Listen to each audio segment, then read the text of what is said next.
ꯑꯍꯥꯟꯕꯃꯛꯇꯗ ꯃꯅꯤꯄꯨꯔꯤ ꯃꯤꯔꯔꯒꯤ ꯃꯥꯏꯀꯩꯗꯒꯤ ꯌꯦꯡꯕꯤꯔꯤꯕ ꯑꯃꯁꯨꯡ ꯑꯩꯈꯣꯏꯒꯤ ꯀꯩꯅꯣꯁꯤ ꯄ꯭ꯔꯣꯒ꯭ꯔꯥꯝ ꯑꯁꯤꯗ ꯁꯔꯨꯛ ꯌꯥꯕꯤꯔꯤꯕ ꯃꯌꯥꯝꯕꯨ ꯏꯀꯥꯏ ꯈꯨꯝꯅꯖꯔꯤ, ꯅꯣꯂꯨꯛꯆꯔꯤ ꯑꯃꯁꯨꯡ ꯈꯨꯔꯨꯝꯖꯔꯤ꯫ ꯉꯁꯤ ꯃꯥꯂꯦꯝꯒꯤ ꯅꯨꯄꯤꯒꯤ ꯅꯨꯃꯤꯠꯅꯤ, ꯑꯩꯈꯣꯏ 8 ꯃꯥꯔꯆ꯫ ꯑꯍꯥꯟꯕꯃꯛꯇꯗ ꯃꯥꯂꯦꯝꯒꯤ ꯅꯤꯡꯉꯣꯜꯁꯤꯡ, ꯅꯨꯄꯤꯁꯤꯡ ꯃꯌꯥꯝꯃꯛꯄꯨ ꯑꯩꯈꯣꯏ ꯏꯆꯦ ꯏꯆꯟ, ꯏꯃꯥ ꯏꯟꯗꯣꯜ ꯄꯨꯝꯅꯃꯛꯄꯨꯁꯨ ꯑꯩꯅ ꯃꯅꯤꯄꯨꯔꯤ ꯃꯤꯔꯔꯒꯤ ꯃꯥꯏꯀꯩꯗꯒꯤ ꯑꯃꯁꯨꯡ ꯑꯩꯒꯤ ꯃꯥꯏꯀꯩꯗꯒꯤ ꯅꯣꯂꯨꯛꯆꯔꯤ ꯑꯃꯁꯨꯡ ꯏꯀꯥꯏ ꯈꯨꯝꯅꯖꯔꯤ꯫ ꯇꯧꯕꯇꯕꯨ ꯑꯩꯈꯣꯏꯒꯤ ꯀꯩꯅꯣꯁꯤ ꯄ꯭ꯔꯣꯒ꯭ꯔꯥꯝꯁꯤ ꯀꯩ ꯍꯥꯏꯇꯥꯔꯦ, ꯕꯪꯒ꯭ꯂꯥꯗꯦꯁꯀꯤ, ꯇ꯭ꯔꯤꯄꯨꯔꯥꯒꯤ ꯑꯩꯈꯣꯏ ꯏꯃꯥꯁꯤꯡꯒꯤ ꯍꯥꯏꯇꯥꯔꯦ, ꯑꯩꯈꯣꯏ ꯏꯃꯥꯁꯤꯡ ꯑꯃꯁꯨꯡ ꯑꯩꯈꯣꯏ ꯏꯆꯦꯁꯤꯡꯒꯤ ꯃꯥꯏꯀꯩꯗꯒꯤ ꯑꯣꯏꯅ ꯁꯔꯨꯛ ꯌꯥꯍꯜꯂꯦ꯫ ꯃꯔꯝꯗꯤ ꯕꯪꯒ꯭ꯂꯥꯗꯦꯁ ꯑꯃꯁꯨꯡ ꯇ꯭ꯔꯤꯄꯨꯔꯥꯁꯤ ꯑꯩꯈꯣꯏ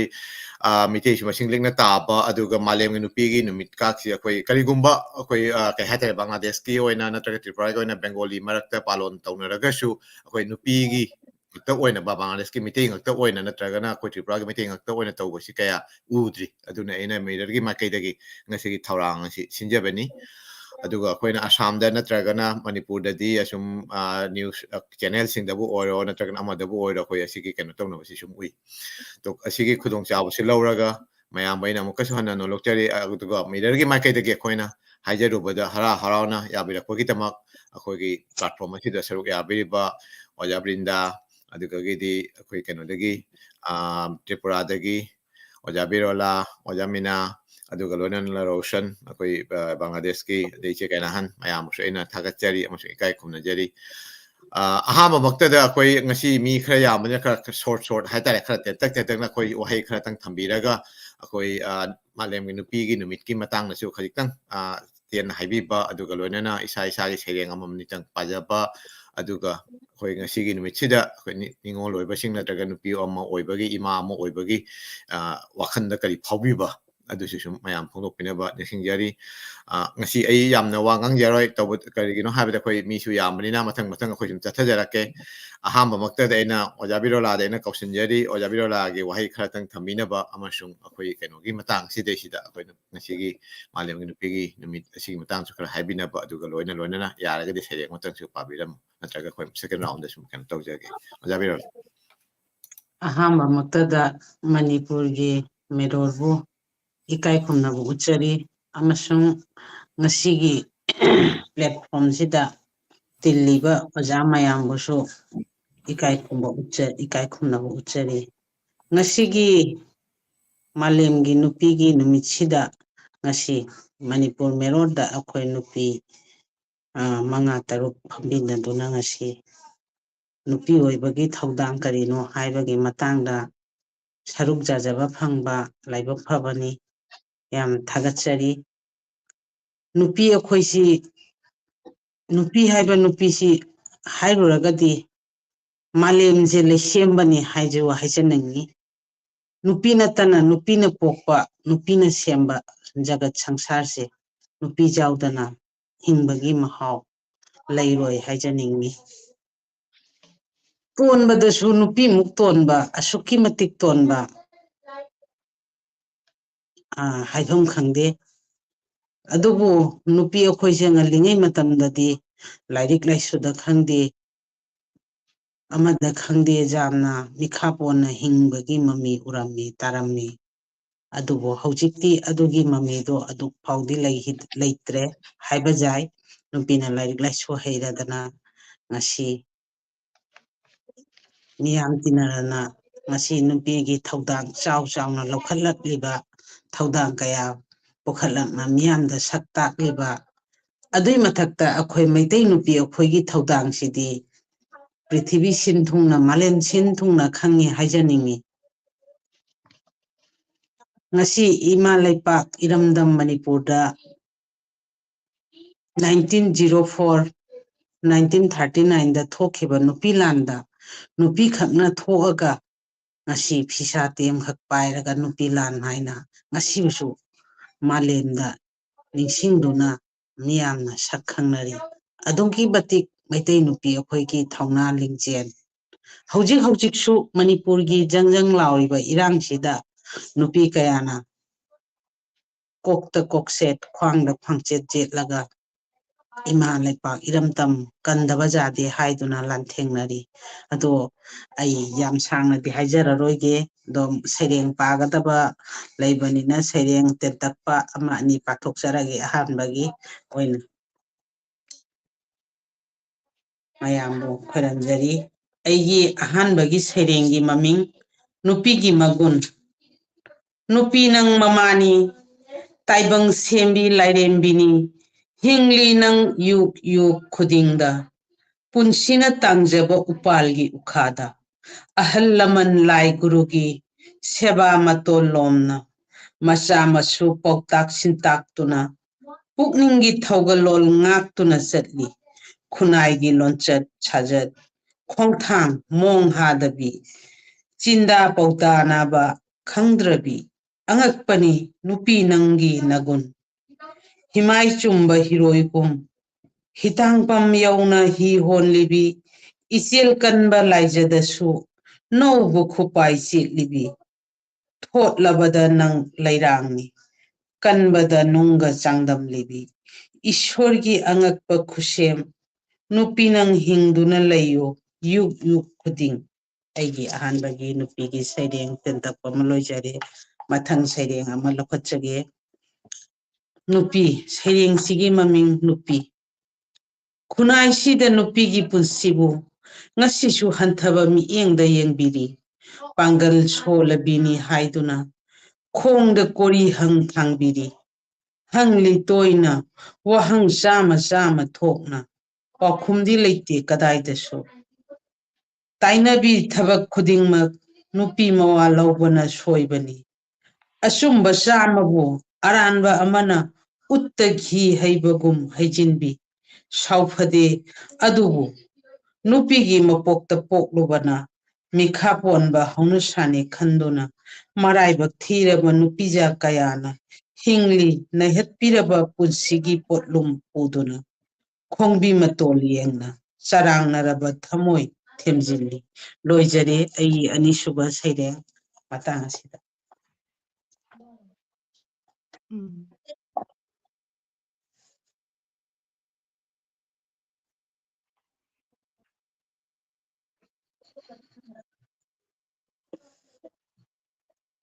ꯁꯥꯎꯟꯕꯧ ꯇꯥꯗ꯭ꯔꯦ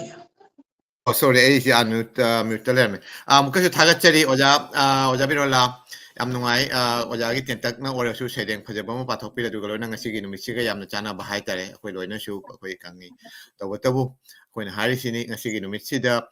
ꯇ ꯅꯠꯇꯦ ꯑꯩꯈꯣꯏ ꯄꯨꯟꯁꯤ ꯆꯨꯞꯄ ꯑꯃꯁꯨꯡ ꯃꯤꯀꯨꯞ ꯈꯨꯗꯤꯡꯒꯤ ꯑꯩꯈꯣꯏꯅ ꯀꯥꯎꯐꯝ ꯊꯣꯛꯇꯦ ꯃꯥꯂꯦꯝꯁꯤꯗ ꯑꯩꯈꯣꯏ ꯀꯩꯅꯣꯅ ꯕꯪꯒ꯭ꯂꯥꯗꯦꯁꯀꯤ ꯀꯕꯤ ꯑꯃꯅ ꯍꯥꯏꯔꯝꯕꯗꯣ ꯑꯣꯔꯙꯦꯛ ꯇꯥꯔ ꯀꯣꯔꯦꯁꯟ ꯅꯥꯔꯤ ꯍꯥꯏꯅ ꯑꯩꯈꯣꯏ ꯇꯧꯔꯤꯕ ꯄꯨꯝꯅꯃꯛ ꯆꯥꯎꯈꯠꯂꯤꯕ ꯄꯨꯝꯅꯃꯛꯁꯤ ꯑꯩꯈꯣꯏ ꯈꯥꯏꯕꯣꯛ ꯑꯃ ꯍꯥꯏꯇꯥꯔꯦ ꯁꯤ ꯅꯨꯄꯤꯁꯤꯡꯒꯤ ꯅꯤꯉꯣꯜꯁꯤꯡꯒꯤ ꯃꯊꯧꯗꯥꯡꯗꯒꯤꯅꯦ ꯑꯗꯣ ꯃꯊꯪꯗ ꯑꯩꯈꯣꯏ ꯔꯣꯁꯣꯅꯥꯗ ꯂꯥꯛꯆꯔꯒꯦ ꯔꯣꯁꯣꯅꯥꯔꯥ ꯑꯗꯣꯝꯗꯒꯤꯁꯨ ꯑꯩꯈꯣꯏ ꯉꯁꯤꯒꯤ ꯅꯨꯃꯤꯠꯁꯤꯒꯤ ꯃꯇꯥꯡꯗ ꯑꯗꯨꯒ ꯂꯣꯏꯅ ꯂꯣꯏꯅ ꯁꯩꯔꯦꯡ ꯑꯃꯇꯪ ꯄꯥꯕꯤꯔꯝꯃꯨ ꯃꯥꯂꯦꯝꯒꯤ ꯅꯨꯄꯤꯒꯤ ꯅꯨꯃꯤꯠ ꯋꯣꯃꯦꯟꯁ ꯗꯦ ꯍꯥꯏꯇꯥꯔꯦ 8 ꯃꯥꯔꯆ ꯑꯁꯤꯒꯤ ꯃꯇꯥꯡꯗ ꯑꯁꯤꯒ ꯂꯣꯏꯅ ꯂꯣꯏꯅꯅ ꯁꯩꯔꯦꯡ ꯑꯃꯇꯪ ꯊꯝꯕꯤꯔꯝꯃꯨ ꯔꯣꯁꯟ ꯉꯁꯤꯒꯤ ꯃꯥꯂꯦꯝꯒꯤ ꯅꯨꯄꯤ ꯅꯨꯃꯤꯠꯁꯤꯗ ꯑꯩ ꯌꯥꯝꯅ ꯄ꯭ꯔꯥꯎꯗ ꯐꯤꯜ ꯇꯧꯏ ꯑꯩꯕꯨ ꯃꯅꯤꯄꯨꯔꯤ ꯃꯤꯔꯣꯜꯅ ꯕꯥꯔꯇꯣꯟ ꯊꯥꯕꯤꯔꯛꯇꯨꯅ ꯉꯁꯤꯒꯤ ꯁꯩꯔꯦꯡ ꯁꯩꯗꯤꯟꯅꯕ ꯑꯃꯁꯨꯡ ꯋꯣꯃꯦꯟꯁ ꯗꯦ ꯏꯟꯇꯔꯅꯦꯁꯅꯦꯜ ꯋꯣꯃꯦꯟꯁ ꯗꯦꯗ ꯑꯩꯅ ꯄ꯭ꯔꯣꯒ꯭ꯔꯥꯝꯁꯤꯗ ꯌꯥꯎꯕ ꯐꯪꯖꯕꯁꯤ ꯃꯔꯨꯞ ꯄ꯭ꯔꯃꯣꯠ ꯑꯃꯁꯨꯡ ꯉꯁꯤꯒꯤ ꯐꯝꯂꯤꯕ ꯑꯣꯖꯥ ꯄꯨꯝꯅꯃꯛꯄꯨ ꯑꯩꯅ ꯏꯀꯥꯏ ꯈꯨꯝꯅꯕ ꯎꯠꯆꯔꯤ ꯃꯊꯪꯗ ꯃꯤꯔꯣꯜꯒꯤ ꯄ꯭ꯔꯣꯒ꯭ꯔꯥꯝ ꯌꯦꯡꯕꯤꯔꯤꯕ ꯄꯨꯝꯅꯃꯛꯄꯨꯁꯨ ꯏꯀꯥꯏ ꯈꯨꯝꯅꯕ ꯎꯠꯆꯔꯤ ꯑꯗꯨ ꯉꯁꯤꯒꯤ ꯗꯤꯟꯁꯤ ꯑꯩꯒꯤꯗꯃꯛꯇ ꯌꯥꯝꯅ ꯁ꯭ꯄꯦꯁꯤꯌꯦꯜ ꯗꯤꯟ ꯑꯃ ꯑꯣꯏ ꯀꯔꯤꯒꯤꯅꯣ ꯍꯥꯏꯗꯤ ꯑꯩꯕꯨ ꯄꯣꯛꯄꯤꯕ ꯏꯃꯥ ꯉꯁꯤ ꯃꯇꯝ ꯀꯨꯏꯅ ꯃꯇꯝ ꯑꯃꯗ ꯑꯩꯈꯣꯏ ꯏꯃꯥꯅ ꯌꯥꯝꯅ ꯁꯃꯥꯖ ꯎꯟꯅꯌꯣꯟꯒꯤ ꯌꯥꯝꯅ ꯊꯧꯗꯥꯡ ꯂꯧꯖꯔꯝꯕ ꯑꯗꯨ ꯉꯁꯤ ꯑꯗꯨꯒꯤ ꯀꯔꯤꯃ ꯑꯦꯋꯥꯔꯗ ꯑꯃ ꯐꯪꯖꯩ ꯏꯃꯥꯕꯨ ꯄꯤꯕꯤꯔꯛꯑꯦ ꯍꯩꯔꯣꯜ ꯐꯥꯎꯟꯗꯦꯁꯟꯗꯒꯤ ꯑꯗꯨꯅ ꯑꯩ ꯍꯩꯔꯣꯜ ꯐꯥꯎꯟꯗꯦꯁꯟꯒꯤ ꯐꯥꯎꯟꯗꯔꯕꯨꯁꯨ ꯑꯩꯅ ꯊꯥꯒꯠꯆꯔꯤ ꯄꯨꯛꯅꯤꯡ ꯁꯦꯡꯅ ꯑꯩꯕꯨ ꯄꯣꯛꯄ ꯏꯃꯥꯅ ꯉꯁꯤ ꯃꯥꯒꯤ ꯊꯕꯛꯀꯤ ꯁ꯭ꯋꯤꯀ꯭ꯔꯤꯇꯤ ꯁ꯭ꯋꯔꯨꯞ ꯐꯪꯖꯕ ꯑꯦꯋꯥꯔꯗꯁꯤ ꯖꯍꯥ ꯑꯣꯏꯔꯒꯁꯨ ꯌꯥꯝꯅ ꯃꯃꯜ ꯆꯪꯕꯅꯤ ꯍꯥꯏꯅ ꯈꯜꯂꯤ ꯏꯃꯥꯒꯤ ꯁꯧꯃꯥꯟ ꯑꯃ ꯄꯤꯕꯤꯕꯁꯤ ꯃꯥꯂꯦꯝꯒꯤ ꯅꯨꯄꯤ ꯅꯨꯃꯤꯠꯇ ꯉꯁꯤ ꯑꯗꯩꯗꯤ ꯑꯩꯈꯣꯏ ꯅꯨꯄꯤ ꯑꯩꯅ ꯍꯥꯏꯕ ꯅꯨꯄꯤꯁꯤ ꯑꯣꯟꯊꯣꯛꯅ ꯑꯣꯖꯥ ꯕꯤꯔꯨꯂꯥꯅꯁꯨ ꯍꯥꯏꯕꯤꯔꯝꯃꯦ ꯃꯇꯝ ꯑꯃꯗ ꯌꯥꯝꯅ ꯂꯥꯏꯔꯤꯛ ꯂꯥꯏꯁꯨꯗꯁꯨ ꯑꯩꯈꯣꯏ ꯌꯥꯝꯅ ꯁꯣꯠꯊꯅ ꯂꯩꯖꯔꯝꯃꯤ ꯍꯧꯖꯤꯛꯇꯤ ꯌꯥꯝꯅ ꯄ꯭ꯔꯥꯎꯗ ꯐꯤꯜ ꯑꯣꯏ ꯏꯝꯒꯣꯛꯀꯤ ꯑꯩꯈꯣꯏ ꯕꯤꯁꯦꯁ ꯀꯣꯔꯦ ꯑꯩꯈꯣꯏ ꯕꯪꯒ꯭ꯂꯥꯗꯦꯁꯀꯤ ꯅꯨꯄꯤꯁꯤꯡꯁꯦ ꯌꯥꯝꯅ ꯆꯥꯎꯈꯠꯂꯦ ꯏꯆꯤꯟ ꯏꯅꯥꯎ ꯏꯆꯥꯁꯤꯡꯁꯦ ꯍꯟꯗꯛ ꯍꯧꯖꯤꯛ ꯁ꯭ꯀꯨꯜ ꯀꯣꯂꯦꯖ ꯁꯤꯛꯈꯥ ꯗꯤꯛꯈꯥꯗ ꯌꯥꯝꯅ ꯆꯥꯎꯈꯠꯆꯔꯦ ꯆꯥꯛꯀ꯭ꯔꯤꯒꯤ ꯃꯥꯏꯀꯩꯗꯁꯨ ꯌꯥꯝꯅ ꯆꯥꯎꯈꯠꯂꯦ ꯐꯃꯟ ꯂꯩꯇ꯭ꯔꯦ ꯅꯨꯄꯤꯉꯩ ꯂꯣꯏꯅ ꯊꯕꯛ ꯊꯔꯥ ꯁꯨꯔꯅ ꯃꯁꯥꯒꯤ ꯁꯣꯅꯤꯔꯚꯔ ꯑꯣꯏꯅꯖꯔꯦ ꯑꯗꯨ ngasi Women's Day da ai isana iba sereng amakhaktang pajege taminarasi serengi ming miyamna hainai nangdi nupini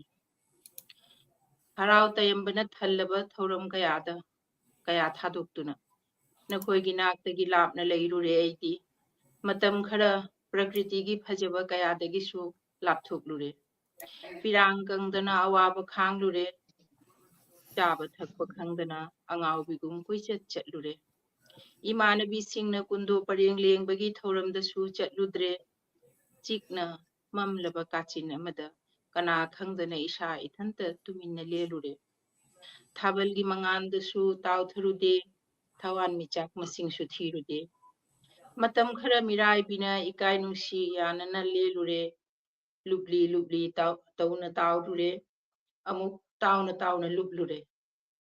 नुमित खरनिसे सुपनगी नुमित खरनिसिदगी अंगांगबा Krishna चुरागी मचु तैरे हक्चांगदा गुलाब की नुसीबा लेनम फिगाव थन्न खोमजल्ले माइकई खंखिदे हराव नुंगाइबना उचेक सिंगी खोंजेलगा सकमिनखी नुसीबा इसै मियामना हाइनखी नंग नुपीनी हे सुमना सकदबा नत्ते अइना अल्लाहु तुमिन कौदुना हाइजखी हे मपू नुपीगी खोंजेलदा अतैसु इसै पिबियु को अनोबा सुर लोइजरे मयाम थागचरी Thank you, Roshan. Roshangi Fajaraba Shadingama, Akoi Mayam Tajare, Yam Nuxi, Amusung Yamnaman later, Bahata to Yamna meaningful over Akoi Canon Shadangamani. Tawatabu, Aina, so I'm cautioning Jerry, Akoi Nasi, the program Sida, Young Video Mayamushu, when the premier Amusung Tiliba, Laiba Punamukushu, Akomiri Makade, Mukashana Kumajari, no luxury, Mayamna like, comment, share, to be Bogitamak. Ngasi ngasi Taiwan na tayo kasi hana haide ako'y mayam si ako'y Bangladesh kita laiba khangde India da laiba khangde ako'y Meitei ningol singi maroi na Meitei ima singi ningol singi thaudang si hujik Manipur da chathariba kaino sida su irang se su ima singi thaudang do ako'y loina uba khangbang tani aduna kong no hona na haidra ga su yare tawbatabu ako'y gi manung da asigi manung sida su ako'y gi manung da su khara di ako'y nupi singmo khara thawaidana yengba natragana a lot of kay hadra khajiktang oraga su kay khajitang ako'y changamnabada khara watna ubagi phidamsu leitabdi natte to asisu cooperation haina aigi makaitagi amsung miragi makaitagi aisum nijari to mathangda ako'y oja kano da lakjarage ako'y gi oja brinda da lakjage oja brinda su ako'y gi ngasigi numitigi matangda khajitang wahai khara thambiraga sairang matang pabina bahaina singjari Thagattari oja promote Masi ahanba maktada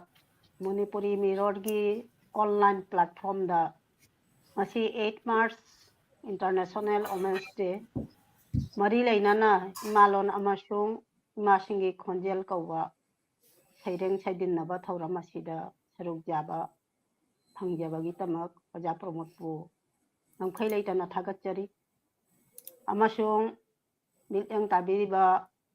mayam amasung saruk jabinariba oja mayam agi maikaidagi nolukchabaga loinana ikai khumnaba uchari ngasi International Women's Day masi nipi akhoigi nipi haibase jamna toli aduga malem siga nipi na imani nipi na mauni nipi na ningoli nipi jaudana sangsarda mahi janingai leite masi nipiga nipaga soinaba khenabagi tamak mamangaida tawgibana ngasi International Women's Day haina punamakna palon tawri asi ngasigi matamdadi nipi akhoi sothana leitre nipi jamna chawkhatle hanagi matawgumna nipi larik heite thauna thokte kintu hujikti nipi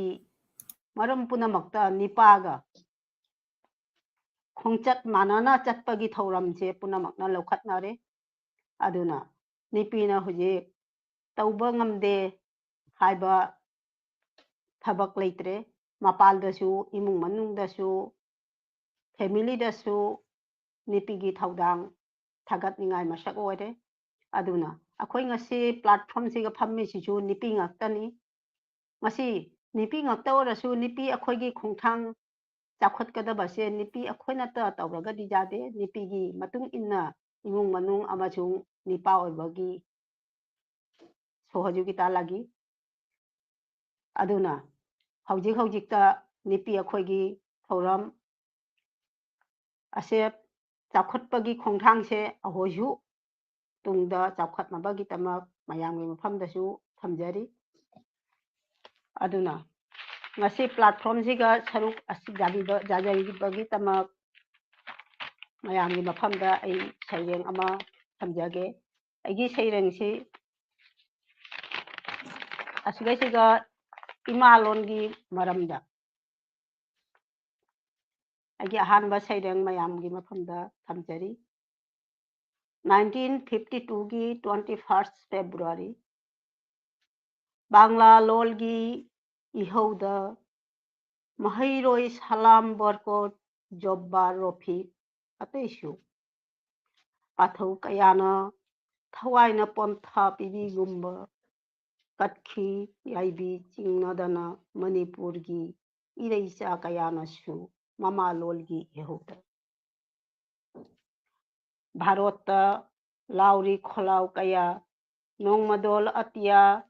niklaba adubu ngasisu Nepal suba schedule da changrafasu phangdri ngasisu phampham Bharat ki sen ek ki tangbalda hairang lairangna thallaba Bangla laibaki sahityogi yendaida Bangla lolnasu hapnari leichal kaya kaya aduga loina he imalol nungsibi kholei khonda changkholbi puari sagon najaba irol iekna kabi kayana penjana saireng wareng wari amasung novel kaya risat tamli sahityogi leikolda Manipuri lolgi damak Bangla laibakdasu hotnanari areppa leitana mayamgi mafamda pamja wahai saireng oina thamjari malemgi mataroi singa lengmannaduna tinhalsi Manipuri lol malemgi sahityogi tampakta ai isana ijaba imalongi maramda mayambo kumuhana thagatjari ꯊꯥꯒꯠꯆꯔꯤ ꯑꯣꯖꯥ ꯑꯣꯖꯥ ꯕ꯭ꯔꯤꯟꯗꯥ ꯌꯥꯝꯅ ꯃꯃꯜ ꯂꯩꯔꯕ ꯋꯥꯍꯩ ꯈꯔꯁꯨ ꯊꯝꯕꯤꯔꯦ ꯑꯗꯨꯒ ꯂꯣꯏꯅꯅ ꯇꯧꯕꯇꯕꯨ ꯑꯩꯈꯣꯏ ꯉꯁꯥꯏꯒꯤ ꯑꯩꯈꯣꯏꯅꯁꯨ ꯍꯥꯏꯈꯤꯕꯗꯨꯅꯤ ꯉꯁꯤꯒꯤ ꯅꯨꯃꯤꯠꯁꯤꯗ ꯅꯠꯇꯦꯀꯣ ꯄꯨꯝꯅꯃꯛ ꯅꯨꯃꯤꯠ ꯄꯨꯝꯅꯃꯛꯇꯁꯨ ꯑꯩꯈꯣꯏ ꯇꯣꯜꯂꯕ ꯅꯨꯄꯤꯁꯤ ꯑꯩꯈꯣꯏ ꯍꯥꯏꯔꯔꯣꯏꯁꯤ ꯑꯩꯈꯣꯏ ꯉꯁꯤ ꯑꯩꯈꯣꯏ ꯑꯁꯤꯒꯤꯗꯃꯛꯅꯦ ꯑꯩꯅ ꯑꯁꯤꯒꯤ ꯊꯧꯔꯥꯡꯁꯦ ꯀꯩꯅꯣ ꯍꯥꯏꯗꯤ ꯃꯥꯂꯦꯝꯒꯤ ꯅꯨꯄꯤꯒꯤ ꯅꯨꯃꯤꯠ ꯑꯁꯤꯒꯨꯝꯕ ꯑꯩꯈꯣꯏ ꯕꯪꯒ꯭ꯂꯥꯗꯦꯁꯇ ꯂꯩꯕ ꯈꯪꯗꯦ ꯇ꯭ꯔꯤꯄꯨꯔꯥꯗ ꯂꯩꯕ ꯑꯩꯅ ꯎꯔꯝꯗꯕꯁꯨ ꯌꯥꯏ ꯑꯩꯈꯣꯏ ꯑꯃꯨꯛꯇ ꯎꯖꯗ꯭ꯔꯤ ꯑꯩꯈꯣꯏ ꯃꯩꯇꯩ ꯃꯅꯨꯡꯗ ꯑꯩꯈꯣꯏ ꯕꯦꯡꯒꯣꯂꯤꯁꯤꯡ ꯑꯣꯐꯤꯁꯀꯤ ꯅꯠꯇ꯭ꯔꯒꯅ ꯑꯇꯣꯞ ꯑꯇꯣꯞꯄ ꯕꯦꯡꯒꯣꯂꯤ ꯑꯣꯔꯒꯅꯥꯏꯖꯦꯁꯟꯁꯤꯡꯅ ꯁꯤꯟꯕꯗ ꯁꯔꯨꯛ ꯌꯥꯕꯤꯕꯗꯤ ꯌꯥꯎꯔꯝꯒꯅꯤ ꯌꯥꯕꯤꯔꯝꯒꯅꯤ ꯑꯗꯨꯕꯨ ꯑꯩꯈꯣꯏ ꯃꯩꯇꯩꯒꯤꯇ ꯃꯩꯇꯩ ꯅꯤꯡꯉꯣꯜꯁꯤꯡꯅ ꯅꯠꯇ꯭ꯔꯒ ꯏꯃꯥꯁꯤꯡꯅ ꯏꯆꯦꯁꯤꯡꯅ ꯅꯠꯇ꯭ꯔꯒ ꯏꯅꯥꯎꯁꯤꯡꯅ ꯏꯆꯟꯁꯤꯡꯅ ꯁꯤꯟꯕꯗꯤ ꯎꯖꯗ꯭ꯔꯤ ꯑꯗꯨꯅ ꯑꯩꯈꯣꯏꯒꯤ ꯃꯅꯨꯡꯗꯁꯨ ꯑꯁꯤꯒꯨꯝꯕ ꯃꯥꯂꯦꯝꯒꯤ ꯅꯨꯄꯤꯒꯤ ꯅꯨꯃꯤꯠ ꯍꯥꯏꯕ ꯀꯩꯅꯣꯁꯦ ꯅꯨꯄꯤꯁꯤ ꯑꯁꯤꯒꯤ ꯅꯨꯃꯤꯠꯁꯤ ꯄꯥꯂꯣꯟ ꯇꯧꯕꯒꯤ ꯀꯩꯅꯣꯁꯤ ꯀꯩ ꯍꯥꯏꯇꯥꯔꯦ ꯃꯒꯨꯟꯁꯦ ꯑꯩꯈꯣꯏꯁꯦ ꯑꯃꯨꯛꯁꯨ ꯈꯪꯍꯟꯁꯤ ꯉꯁꯤ ꯑꯩꯈꯣꯏꯅ ꯍꯧꯗꯣꯛꯄꯕꯨꯗꯤ ꯑꯗꯨ ꯑꯣꯏꯔꯒꯁꯨ ꯃꯊꯪꯗꯒꯤꯗꯤ ꯈꯨꯡꯒꯪꯗꯕꯨ ꯑꯣꯏꯔꯁꯨ ꯅꯠꯇ꯭ꯔꯒꯅ ꯀꯩ ꯍꯥꯏꯇꯥꯔꯦ ꯑꯩꯈꯣꯏ ꯀꯩꯔꯣꯏ ꯂꯩꯀꯥꯏꯗꯕꯨ ꯑꯣꯏꯔꯁꯨ ꯑꯁꯤꯒꯤꯁꯤ ꯈꯔ 5-10ꯇꯪ ꯑꯣꯏꯔꯁꯨ ꯄꯨꯜꯂꯒ ꯑꯩꯈꯣꯏ ꯃꯔꯨꯑꯣꯏꯅ ꯅꯤꯡꯉꯣꯜꯁꯤꯡꯒꯤ ꯑꯩꯈꯣꯏ ꯅꯨꯄꯤ ꯏꯃꯥꯁꯤꯡꯒꯤ ꯏꯆꯦꯟꯁꯤꯡꯒꯤ ꯊꯧꯗꯥꯡꯁꯤꯡꯁꯦ ꯑꯩꯈꯣꯏ ꯃꯌꯥꯝꯗ ꯁꯛ ꯈꯪꯍꯟꯅꯕ ꯑꯣꯏꯅ ꯑꯩꯈꯣꯏ ꯃꯤꯇꯩ ꯑꯃ ꯑꯣꯏꯕꯒꯤ ꯑꯗꯨꯒꯤ ꯀꯩꯅꯣꯗꯤ ꯂꯩꯔꯦꯀꯣ ꯑꯗꯨ ꯅꯠꯇꯅ ꯑꯩꯈꯣꯏ ꯅꯤꯡꯉꯣꯜ ꯅꯨꯄꯤ ꯑꯃ ꯑꯣꯏꯕꯒꯤ ꯀꯩꯅꯣꯁꯦ ꯃꯊꯧꯗꯥꯡꯁꯦ ꯀꯌꯥꯝ ꯍꯥꯟꯅ ꯃꯃꯥꯡꯉꯩꯗ ꯑꯁꯤꯒꯤ ꯐꯤꯕꯝꯁꯤ ꯌꯧꯔꯛꯅꯕ ꯍꯣꯠꯅꯔꯛꯄꯗ ꯀꯌꯥꯝꯅ ꯋꯥꯔꯛꯈꯤ ꯍꯥꯏꯕꯁꯦ ꯀꯩꯅꯣ ꯃꯃꯥꯡꯉꯩꯗ ꯑꯩꯈꯣꯏ ꯅꯨꯄꯤꯁꯤꯡꯒꯤ ꯚꯣꯇꯤꯡ ꯔꯥꯏꯠꯁ ꯍꯥꯏꯗꯤ ꯏꯂꯦꯛꯁꯟꯗ ꯚꯣꯠ ꯊꯥꯗꯕ ꯌꯥꯔꯝꯗꯦ ꯀꯩ ꯍꯥꯏꯗꯤ ꯑꯦꯅꯤ ꯗꯤꯁꯤꯖꯟ ꯃꯦꯀꯤꯡꯗ ꯅꯨꯄꯤꯁꯤꯡꯕꯨ ꯃꯤꯔꯥꯏꯔꯝꯃꯤ ꯂꯥꯏꯔꯤꯛ ꯇꯝꯕ ꯌꯥꯔꯝꯗꯦ ꯑꯗꯒꯤꯗꯤ ꯊꯕꯛ ꯁꯨꯔꯝꯃꯒꯁꯨ ꯊꯕꯛ ꯁꯨꯕꯗꯨ ꯆꯞ ꯆꯥꯅ ꯅꯨꯄꯥꯁꯤꯡꯅ ꯋꯥꯅ ꯁꯨꯕꯤꯅꯔꯒꯁꯨ ꯄꯩꯁꯥ ꯇꯂꯞ ꯄꯤꯕ ꯃꯇꯝꯗ ꯀꯩ ꯍꯥꯏꯇꯥꯔꯦ ꯕꯦꯇꯣꯟ ꯄꯤꯕ ꯃꯇꯝꯗ ꯑꯩꯈꯣꯏ ꯂꯤꯛꯅ ꯄꯤꯕ ꯅꯨꯄꯤ ꯑꯁꯤꯒꯨꯝꯕ ꯈꯔ ꯀꯩ ꯍꯥꯏꯇꯥꯔꯦ ꯈꯔ ꯃꯤꯆꯥꯏ ꯀꯩ ꯍꯥꯏꯇꯥꯔꯦ ꯃꯤꯆꯟ ꯃꯤꯈꯥꯏ ꯅꯥꯏꯕ ꯅꯠꯇ꯭ꯔꯒꯅ ꯈꯔ ꯍꯟꯊꯅ ꯌꯦꯡꯕꯒꯤ ꯀꯩꯅꯣꯁꯤ ꯁꯨꯝ ꯂꯩꯔꯝꯕꯁꯤ ꯍꯧꯖꯤꯛꯇꯤ ꯑꯗꯨꯒꯤ ꯈꯜꯂꯨꯔꯦ ꯌꯥꯝꯅ ꯍꯦꯟꯒꯠꯂꯦ ꯑꯗꯨ ꯑꯣꯏꯔꯒꯁꯨ ꯑꯩꯈꯣꯏꯒꯤ ꯃꯅꯨꯡꯗ ꯍꯧꯖꯤꯛꯁꯨ ꯂꯩꯔꯤ ꯅꯤꯉꯣꯜꯁꯤꯡꯕꯨ ꯏꯃꯥꯁꯤꯡꯕꯨ ꯏꯆꯦꯁꯤꯡꯕꯨ ꯑꯩꯈꯣꯏ ꯈꯔ ꯍꯟꯊꯅ ꯌꯦꯡꯕ ꯅꯠꯇ꯭ꯔꯒꯅ ꯇꯨꯡꯗ ꯊꯝꯕ ꯑꯁꯤꯒꯨꯝꯕꯒꯤ ꯀꯩꯅꯣꯁꯦ ꯑꯗꯨꯅ ꯑꯩꯈꯣꯏꯒꯤ ꯃꯅꯨꯡꯗꯁꯨ ꯑꯁꯤꯒꯤ ꯀꯩꯅꯣ ꯀꯩ ꯍꯥꯏꯇꯥꯔꯦ ꯉꯁꯤꯒꯤ ꯅꯨꯃꯤꯠ ꯑꯁꯤ ꯄꯥꯂꯣꯟ ꯇꯧꯕꯒꯤ ꯆꯠꯅꯕꯤꯁꯤ ꯈꯔ ꯄꯨꯔꯛꯅꯕ ꯍꯥꯏꯅ ꯃꯤꯔꯔꯒꯤ ꯃꯥꯏꯀꯩꯗꯒꯤ ꯑꯍꯥꯟꯕ ꯍꯧꯗꯣꯛꯆꯕꯅꯤ ꯑꯗꯨꯒ ꯂꯣꯏꯅꯅ ꯑꯃꯨꯛꯀ ꯅꯤꯡꯁꯤꯡꯖꯔꯤ ꯃꯔꯨꯑꯣꯏꯅ ꯕꯪꯒ꯭ꯂꯥꯗꯦꯁ ꯇ꯭ꯔꯤꯄꯨꯔꯥꯒꯤ ꯑꯩꯈꯣꯏ ꯏꯃꯥ ꯏꯟꯗꯣꯟꯁꯤꯡꯁꯤ ꯑꯩꯈꯣꯏ ꯑꯃꯨꯛꯇꯪ ꯌꯥꯎꯅ ꯁꯔꯨꯛꯁꯤ ꯌꯥꯍꯟꯅꯤꯡꯕ ꯑꯗꯨꯅ ꯑꯩꯅ ꯃꯤꯁꯨ ꯌꯥꯝꯕꯁꯤꯒ ꯑꯁꯥꯝꯗ ꯃꯅꯤꯄꯨꯔꯗꯗꯤ ꯑꯩꯈꯣꯏ ꯑꯁꯤ ꯑꯩꯅ ꯎꯖꯕ ꯐꯪꯉꯤ ꯑꯦꯅꯤ ꯀꯩꯅꯣꯁꯤꯡꯗ ꯀꯩ ꯍꯥꯏꯇꯥꯔꯦ ꯆꯍꯤꯒꯤ ꯇꯤꯚꯤꯗꯕꯨ ꯑꯣꯏꯔꯣ ꯑꯃ ꯀꯩꯅꯣꯗ ꯑꯣꯟꯂꯥꯏꯟꯗꯕꯨ ꯑꯩꯈꯣꯏ ꯑꯁꯤꯒꯤ ꯈꯨꯗꯣꯡꯆꯥꯕꯁꯤ ꯐꯪꯗꯨꯅ ꯃꯣꯏꯁꯨ ꯄꯥꯂꯣꯟ ꯇꯧꯏ ꯑꯗꯨ ꯑꯩꯈꯣꯏ ꯍꯥꯏꯔꯤꯕ ꯕꯪꯒ꯭ꯂꯥꯗꯦꯁ ꯇ꯭ꯔꯤꯄꯨꯔꯥꯒꯤꯗꯤ ꯈꯔ ꯋꯥꯅ ꯎꯏ ꯁꯤ ꯑꯩꯈꯣꯏ ꯃꯊꯪꯗꯗꯤ ꯑꯩꯈꯣꯏꯒꯤ ꯃꯥꯏꯀꯩꯗꯒꯤꯁꯨ ꯑꯁꯤꯒꯨꯝꯕ ꯊꯧꯔꯝ ꯀꯌꯥ ꯇꯧꯔꯛꯀꯅꯤ ꯍꯥꯏꯕꯁꯦ ꯑꯩ ꯊꯥꯖꯩ ꯑꯗꯣ ꯃꯊꯪꯗ ꯏꯆꯦ ꯀꯩꯅꯥꯍꯟ ꯑꯣꯖꯥ ꯀꯩꯅꯥꯍꯟꯗ ꯂꯥꯛꯑꯒꯦ ꯑꯣꯖꯥ ꯀꯩꯅꯥꯍꯟꯗꯒꯤꯁꯨ ꯀꯩ ꯍꯥꯏꯇꯥꯔꯦ ꯑꯩꯈꯣꯏ ꯉꯁꯤꯒꯤ ꯅꯨꯃꯤꯠꯁꯤꯒꯤ ꯃꯇꯥꯡꯗ ꯋꯥꯍꯩ ꯈꯔꯇꯪ ꯑꯃꯁꯨꯡ ꯑꯣꯖꯥꯒꯤ ꯁꯩꯔꯦꯡ ꯑꯃꯇꯪ ꯊꯝꯕꯤꯔꯝꯃꯨ ꯍꯣꯏ ꯉꯁꯤ ꯃꯤꯔꯔꯅ ꯁꯤꯜꯂꯥꯡꯗꯨꯅ ꯅꯨꯄꯤꯒꯤ ꯅꯨꯃꯤꯠꯁꯤꯗ ꯑꯩꯈꯣꯏ ꯅꯨꯄꯤ ꯃꯌꯥꯝꯕꯨ ꯇꯤꯟꯅꯍꯟꯕꯒꯤꯗꯃꯛ ꯉꯝꯈꯩ ꯂꯩꯇꯅ ꯊꯥꯒꯠꯆꯔꯤ ꯄ꯭ꯔꯃꯨꯈꯄꯨ ꯂꯣꯏꯅꯅ ꯁꯔꯨꯛ ꯌꯥꯃꯤꯟꯅꯔꯤꯕ ꯃꯌꯥꯝ ꯑꯃꯁꯨꯡ ꯇꯥꯕꯤꯔꯤꯕ ꯌꯦꯡꯕꯤꯔꯤꯕ ꯄꯨꯝꯅꯃꯛꯄꯨ ꯏꯀꯥꯏ ꯈꯨꯝꯅꯖꯔꯤ ꯅꯣꯜꯂꯨꯛꯆꯔꯤ ꯅꯨꯄꯤꯒꯤ ꯃꯔꯝꯗ ꯁꯝꯂꯞꯅ ꯈꯤꯇꯪ ꯊꯝꯖꯒꯦ ꯉꯁꯤ ꯅꯨꯄꯤꯒꯤ ꯅꯨꯃꯤꯠꯁꯤꯗ ꯍꯥꯏꯖꯅꯤꯡꯕꯗꯤ ꯆꯍꯤ ꯆꯥꯝꯃ ꯃꯃꯥꯡꯗ ꯈꯨꯟꯅꯥꯏꯁꯤꯗ ꯅꯨꯄꯤꯒꯤ ꯏꯀꯥꯏ ꯈꯨꯝꯅꯕ ꯏज्ꯖꯠ ꯐꯪꯂꯝꯗꯦ ꯑꯉꯥꯡ ꯄꯣꯛꯄ ꯌꯣꯛꯄ ꯏꯃꯨꯡ ꯃꯅꯨꯡꯒꯤ ꯊꯕꯛ ꯁꯨꯕꯅ ꯅꯨꯄꯤꯒꯤ ꯏꯔꯥꯏꯕꯛ ꯑꯣꯏꯕ ꯑꯗꯨꯒꯨꯝꯕ ꯋꯥꯈꯜ ꯆꯠꯅꯔꯝꯂꯤꯕꯅꯤ ꯂꯥꯏꯔꯤꯛ ꯂꯥꯏꯁꯨ ꯇꯝꯕ ꯑꯗꯨꯗꯩ ꯍꯛꯆꯥꯡꯒꯤ ꯁꯥꯖꯦꯜ ꯊꯕꯛ ꯊꯅꯥ ꯇꯧꯕꯅꯆꯤꯡꯕ ꯀꯔꯤꯃꯠꯇꯗ ꯁꯔꯨꯛ ꯌꯥꯔꯝꯗꯦ ꯅꯨꯄꯤꯁꯤꯡꯅ ꯏꯃꯨꯡ ꯃꯅꯨꯡꯗ ꯋꯥꯏꯔꯝ ꯀꯣꯜꯂꯤꯛ ꯐꯤꯁꯨ ꯐꯤꯖꯥꯝꯕ ꯆꯥꯛ ꯏꯁꯤꯡꯇ ꯍꯣꯠꯅꯗꯨꯅ ꯂꯩꯕꯗꯨꯅ ꯑꯋꯥ ꯑꯅꯥ ꯑꯋꯥ ꯃꯩꯁꯥ ꯀꯌꯥꯗꯪ ꯃꯔꯣꯟ ꯊꯣꯛꯇꯅ ꯇꯨꯃꯤꯟꯅ ꯈꯥꯡꯗꯨꯅ ꯃꯔꯥꯏꯕꯛꯅꯤ ꯈꯟꯗꯨꯅ ꯄꯨꯝꯅꯃꯛ ꯈꯪꯂꯝꯂꯤꯕꯅꯤ ꯑꯗꯨ ꯍꯧꯖꯤꯛꯇꯤ ꯃꯇꯝꯒꯤ ꯑꯑꯣꯟꯕꯅ ꯂꯩꯕꯥꯛ ꯈꯨꯟꯅꯥꯏꯒꯤ ꯃꯤꯠꯌꯦꯡꯁꯨ ꯑꯣꯟꯊꯣꯔꯛꯂꯦ ꯍꯥꯏꯖꯅꯤꯡꯉꯤ ꯑꯗꯨ ꯊꯕꯛ ꯁꯨꯐꯝ ꯄꯨꯝꯅꯃꯛꯇ ꯅꯤꯄꯥꯒ ꯅꯛꯅꯅ ꯅꯨꯄꯤꯁꯨ ꯁꯔꯨꯛ ꯌꯥꯕ ꯎꯕ ꯐꯪꯂꯦ ꯍꯧꯖꯤꯛꯇꯤ ꯂꯥꯏꯔꯤꯛ ꯂꯥꯏꯁꯨꯗ ꯂꯥꯏꯌꯦꯡ ꯁꯪꯗꯁꯨ ꯊꯕꯛ ꯁꯨꯐꯝ ꯄꯨꯝꯅꯃꯛꯇ ꯅꯨꯄꯤꯒꯤ ꯈꯣꯡꯊꯥꯡ ꯍꯧꯖꯤꯛ ꯈꯔ ꯇꯧꯅ ꯍꯦꯜꯂꯛꯂꯤꯕ ꯂꯩꯕꯥꯛ ꯈꯨꯟꯅꯥꯏꯗꯁꯨ ꯅꯨꯄꯤꯒꯤ ꯄꯥꯡꯒꯜ ꯀꯟꯅꯕ ꯁꯦꯝꯕꯤꯔꯦ ꯁꯔꯀꯥꯔꯒꯤ ꯑꯥꯏꯟꯅ ꯑꯀꯣꯏꯕꯗꯁꯨ ꯁꯦꯟꯅꯕꯤꯔꯤ ꯃꯁꯤ ꯇꯦꯟꯇꯛꯅ ꯊꯝꯖꯅꯤꯡꯉꯦ ꯁꯨꯃꯥꯏꯅ ꯑꯗꯨꯗꯒꯤ ꯑꯩ ꯅꯨꯄꯤꯒꯤ ꯃꯔꯝꯗ ꯁꯩꯔꯦꯡ ꯑꯃꯇꯪ ꯂꯥꯟꯊꯣꯛꯆꯒꯦ ꯑꯩꯒꯤ ꯁꯩꯔꯦꯡꯒꯤ ꯃꯃꯤꯡ ꯅꯨꯄꯤ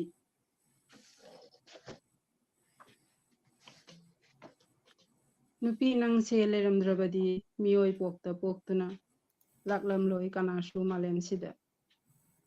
ꯊꯥ ꯇꯔꯥ ꯒꯔꯚꯗ ꯅꯧꯄꯨꯗꯨꯅ ꯄꯤꯕ ꯉꯝꯕꯤꯅꯤ ꯑꯅꯧꯕ ꯃꯄꯣꯛ ꯃꯊꯥꯗ ꯅꯥꯎꯀꯣꯟꯅ ꯌꯣꯛꯂꯛꯄꯗ ꯃꯊꯤ ꯃꯌꯨꯡ ꯐꯤꯒꯥꯎ ꯌꯥꯔꯗꯨꯅ ꯄꯨꯟꯁꯤ ꯇꯪꯈꯥꯏ ꯃꯆꯥꯒꯤꯗꯃꯛ ꯀꯠꯊꯣꯛꯄ ꯉꯝꯕꯤ ꯅꯨꯄꯤ ꯅꯪꯅꯤ ꯃꯆꯥ ꯃꯋꯥꯒꯤ ꯌꯥꯏꯐꯕꯩꯗꯃꯛ ꯅꯨꯡꯉꯥꯏꯕ ꯊꯥꯗꯣꯛꯄ ꯉꯝꯕꯤꯅꯤ ꯅꯨꯄꯤ ꯅꯪꯁꯦ ꯃꯄꯥꯜ ꯅꯥꯏꯗ꯭ꯔꯕ ꯃꯤꯅꯨꯡꯁꯤꯇꯅ ꯊꯜꯂꯕꯤ ꯊꯃꯣꯏꯅꯤ ꯃꯈꯜ ꯃꯆꯨ ꯀꯌꯥꯒꯤ ꯅꯨꯡꯁꯤ ꯁꯛꯂꯣꯟ ꯂꯧꯔꯗꯨꯅ ꯑꯋꯥ ꯑꯅꯥꯇ ꯈꯥꯡꯖꯕꯤ ꯏꯟꯗ꯭ꯔꯤꯕꯨ ꯅꯨꯡꯉꯥꯏꯍꯟꯕꯤ ꯁꯦꯕꯥ ꯇꯧꯕꯤ ꯉꯝꯕꯤ ꯑꯈꯥꯡ ꯀꯟꯕꯤ ꯅꯨꯄꯤ ꯅꯪꯅꯤ ꯌꯥꯏꯐ ꯅꯨꯡꯉꯥꯏ ꯁꯧꯒꯠꯄꯗ ꯂꯝ ꯆꯤꯡ ꯌꯨꯝꯒꯤ ꯂꯥꯏꯔꯦꯝꯕꯤꯅꯤ ꯌꯨꯝꯕꯥꯟꯕꯒꯤ ꯇꯪꯈꯥꯏ ꯊꯕꯛ ꯄꯨꯔꯤꯕꯁꯨ ꯅꯪꯅꯅꯤ ꯅꯨꯄꯤ ꯅꯪꯒꯤ ꯅꯇꯤꯛ ꯅꯒꯨꯟ ꯄꯥꯝꯗꯝꯅꯤꯉꯥꯏ ꯂꯩꯇꯦ ꯀꯗꯥꯏꯗꯁꯨ ꯃꯇꯝ ꯄꯨꯝꯕꯗ ꯅꯨꯄꯤ ꯅꯠꯇꯅ ꯃꯄꯨꯡ ꯐꯥꯗꯦ ꯊꯕꯛ ꯑꯃꯠꯇ ꯃꯐꯝ ꯈꯨꯗꯤꯡꯗ ꯅꯪꯒꯤ ꯁꯛꯇꯝ ꯃꯅꯨꯡꯗ ꯃꯄꯥꯟꯗ ꯃꯥꯂꯦꯝ ꯄꯨꯝꯕꯗ ꯃꯥꯏꯀꯩ ꯁꯤꯟ ꯊꯨꯡꯅ ꯅꯪꯒꯤ ꯈꯨꯗꯝ ꯃꯇꯝ ꯃꯇꯝꯗ ꯅꯪꯒꯤ ꯁꯥꯌꯣꯟ ꯈꯪꯗꯕ ꯂꯩꯇꯦ ꯀꯅꯥꯅꯁꯨ ꯉꯝꯂꯣꯏ ꯅꯪꯒꯤ ꯁꯛꯇꯤꯕꯨ ꯀꯅꯥꯅꯁꯨ ꯅꯝꯍꯠꯄ ꯂꯣꯏꯖꯔꯦ ꯃꯇꯥꯡꯁꯤꯗ ꯑꯩꯒꯤ ꯁꯩꯔꯦꯡ ꯄꯥꯕ ꯊꯦꯡꯛ ꯌꯨ ꯑꯣꯖꯥ ꯀꯩꯅꯣꯍꯟ ꯌꯥꯝꯅ ꯐꯖꯔꯕ ꯁꯩꯔꯦꯡ ꯑꯃ ꯁꯟꯗꯣꯛꯄꯤꯔꯦ ꯑꯗꯨꯒ ꯂꯣꯏꯅꯅ ꯋꯥꯍꯩ ꯈꯔꯁꯨ ꯊꯝꯕꯤꯕꯒꯤꯗꯃꯛ ꯃꯊꯪꯗ ꯑꯩꯈꯣꯏ ꯀꯩꯅꯣꯒꯤ ꯑꯣꯟꯖꯨꯗ ꯂꯥꯛꯆꯒꯦ ꯑꯩꯈꯣꯏ ꯑꯌꯦꯛꯄꯝ ꯑꯣꯟꯖꯨꯒꯤꯁꯦ ꯑꯃꯨꯛꯇꯪ ꯑꯟꯃ꯭ꯌꯨꯠ ꯇꯧꯕꯤꯌꯨ ꯑꯩ ꯁꯣꯝꯗꯒꯤ ꯌꯥꯗ꯭ꯔꯦ ꯑꯟꯃ꯭ꯌꯨꯠ ꯇꯧ ꯌꯥꯔꯕ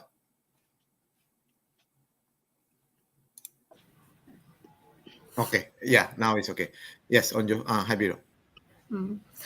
Ngasi malemgi oiba nupigi numit World Women's Day hariba masi numit asida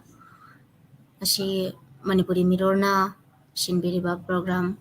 asida saruk yabagi damakta aibu ningsingbirakpa tasengna thamoi sengna harau nungaiba phawi program ase yengbiriba mikop khudimakta so aina ikok nontna ikai khunaba jari Shamna hairabada aikhoigi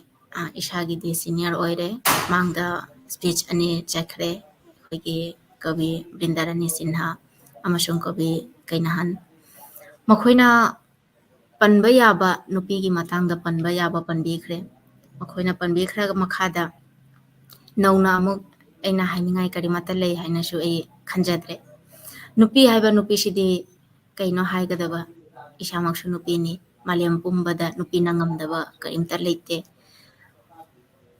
malema nupi leramdragadi malema sisu mapum pharammoy jiba pumbagi horaphamdi imagi bibuk nungdagini ima haibasidi nupini ngasi nupigi numit asida imagi pangal kauba saireng ama ai miyamgi mafamda lanthokjage malemgi ahin athoi jati ama maitei hairaga pakkadra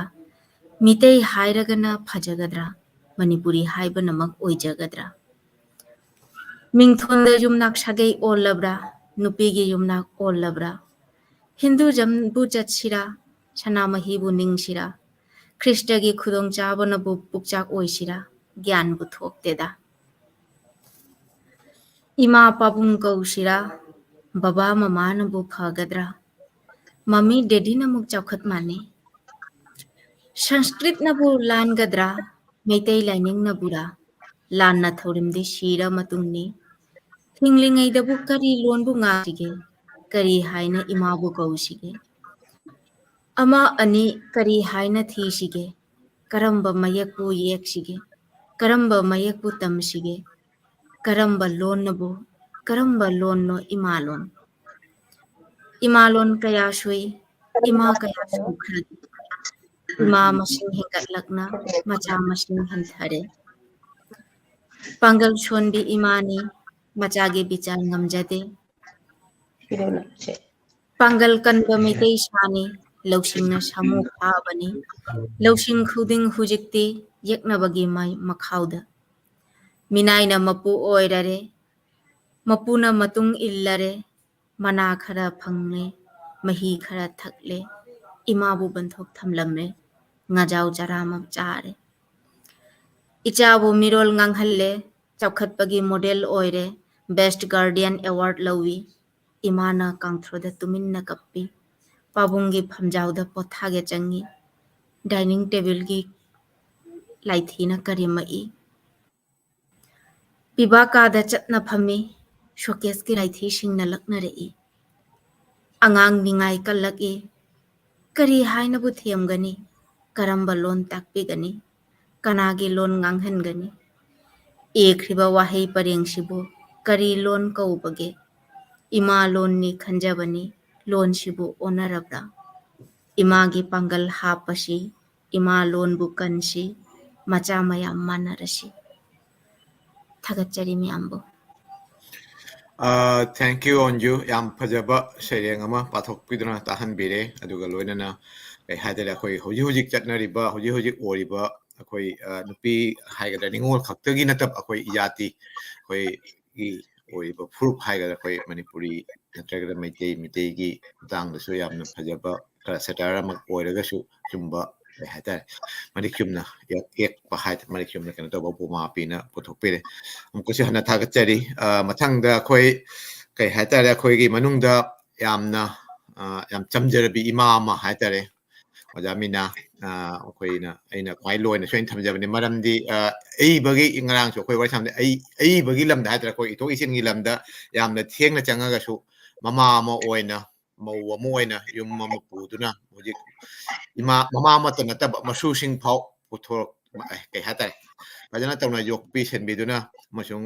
ꯑꯩꯈꯣꯏꯒꯤ ꯀꯩ ꯍꯥꯏꯇꯥꯔꯦ ꯑꯩꯈꯣꯏ ꯃꯩꯇꯩ ꯅꯤꯡꯉꯣꯜ ꯑꯃ ꯑꯣꯏꯕꯒꯤ ꯃꯃꯥ ꯑꯣꯏꯕꯒꯤ ꯆꯞ ꯆꯥꯕꯤ ꯊꯧꯗꯥꯡ ꯑꯃ ꯂꯧꯗꯨꯅ ꯂꯥꯛꯏ ꯑꯗꯨꯅ ꯏꯆꯝ ꯆꯝꯅ ꯑꯩꯈꯣꯏ ꯁꯩꯔꯦꯡꯒꯤ ꯅꯠꯇꯕꯤꯗ ꯁꯥꯍꯤꯇ꯭ꯌꯒꯤ ꯅꯠꯇꯕꯤꯗ ꯏꯆꯝ ꯆꯝꯕ ꯃꯃꯥ ꯑꯃ ꯑꯣꯏꯕꯒꯤ ꯑꯩꯈꯣꯏꯒꯤ ꯑꯕꯣꯛ ꯑꯃ ꯑꯣꯏꯕꯒꯤ ꯋꯥꯈꯜꯂꯣꯟ ꯅꯨꯄꯤ ꯑꯃ ꯑꯣꯏꯕꯒꯤ ꯋꯥꯈꯜꯂꯣꯟꯗꯣ ꯑꯩꯈꯣꯏꯒꯤ ꯑꯣꯖꯥ ꯃꯤꯅꯥꯗꯒꯤ ꯇꯥꯕꯤꯅꯁꯤ ꯑꯗꯨꯒ ꯂꯣꯏꯅꯅ ꯀꯔꯤꯒꯨꯝꯕ ꯉꯝꯃꯒꯗꯤ ꯁꯩꯔꯦꯡꯁꯨ ꯑꯃꯇꯪ ꯊꯝꯕꯤꯔꯝꯃꯨ ꯍꯥꯏꯕꯤꯌꯨ ꯉꯁꯤ ꯃꯤꯔꯣꯜꯅ ꯁꯤꯡꯂꯥꯝꯗꯨꯅ ꯊꯧꯔꯝ ꯄꯥꯡꯊꯣꯛꯄꯒꯤꯗꯃꯛ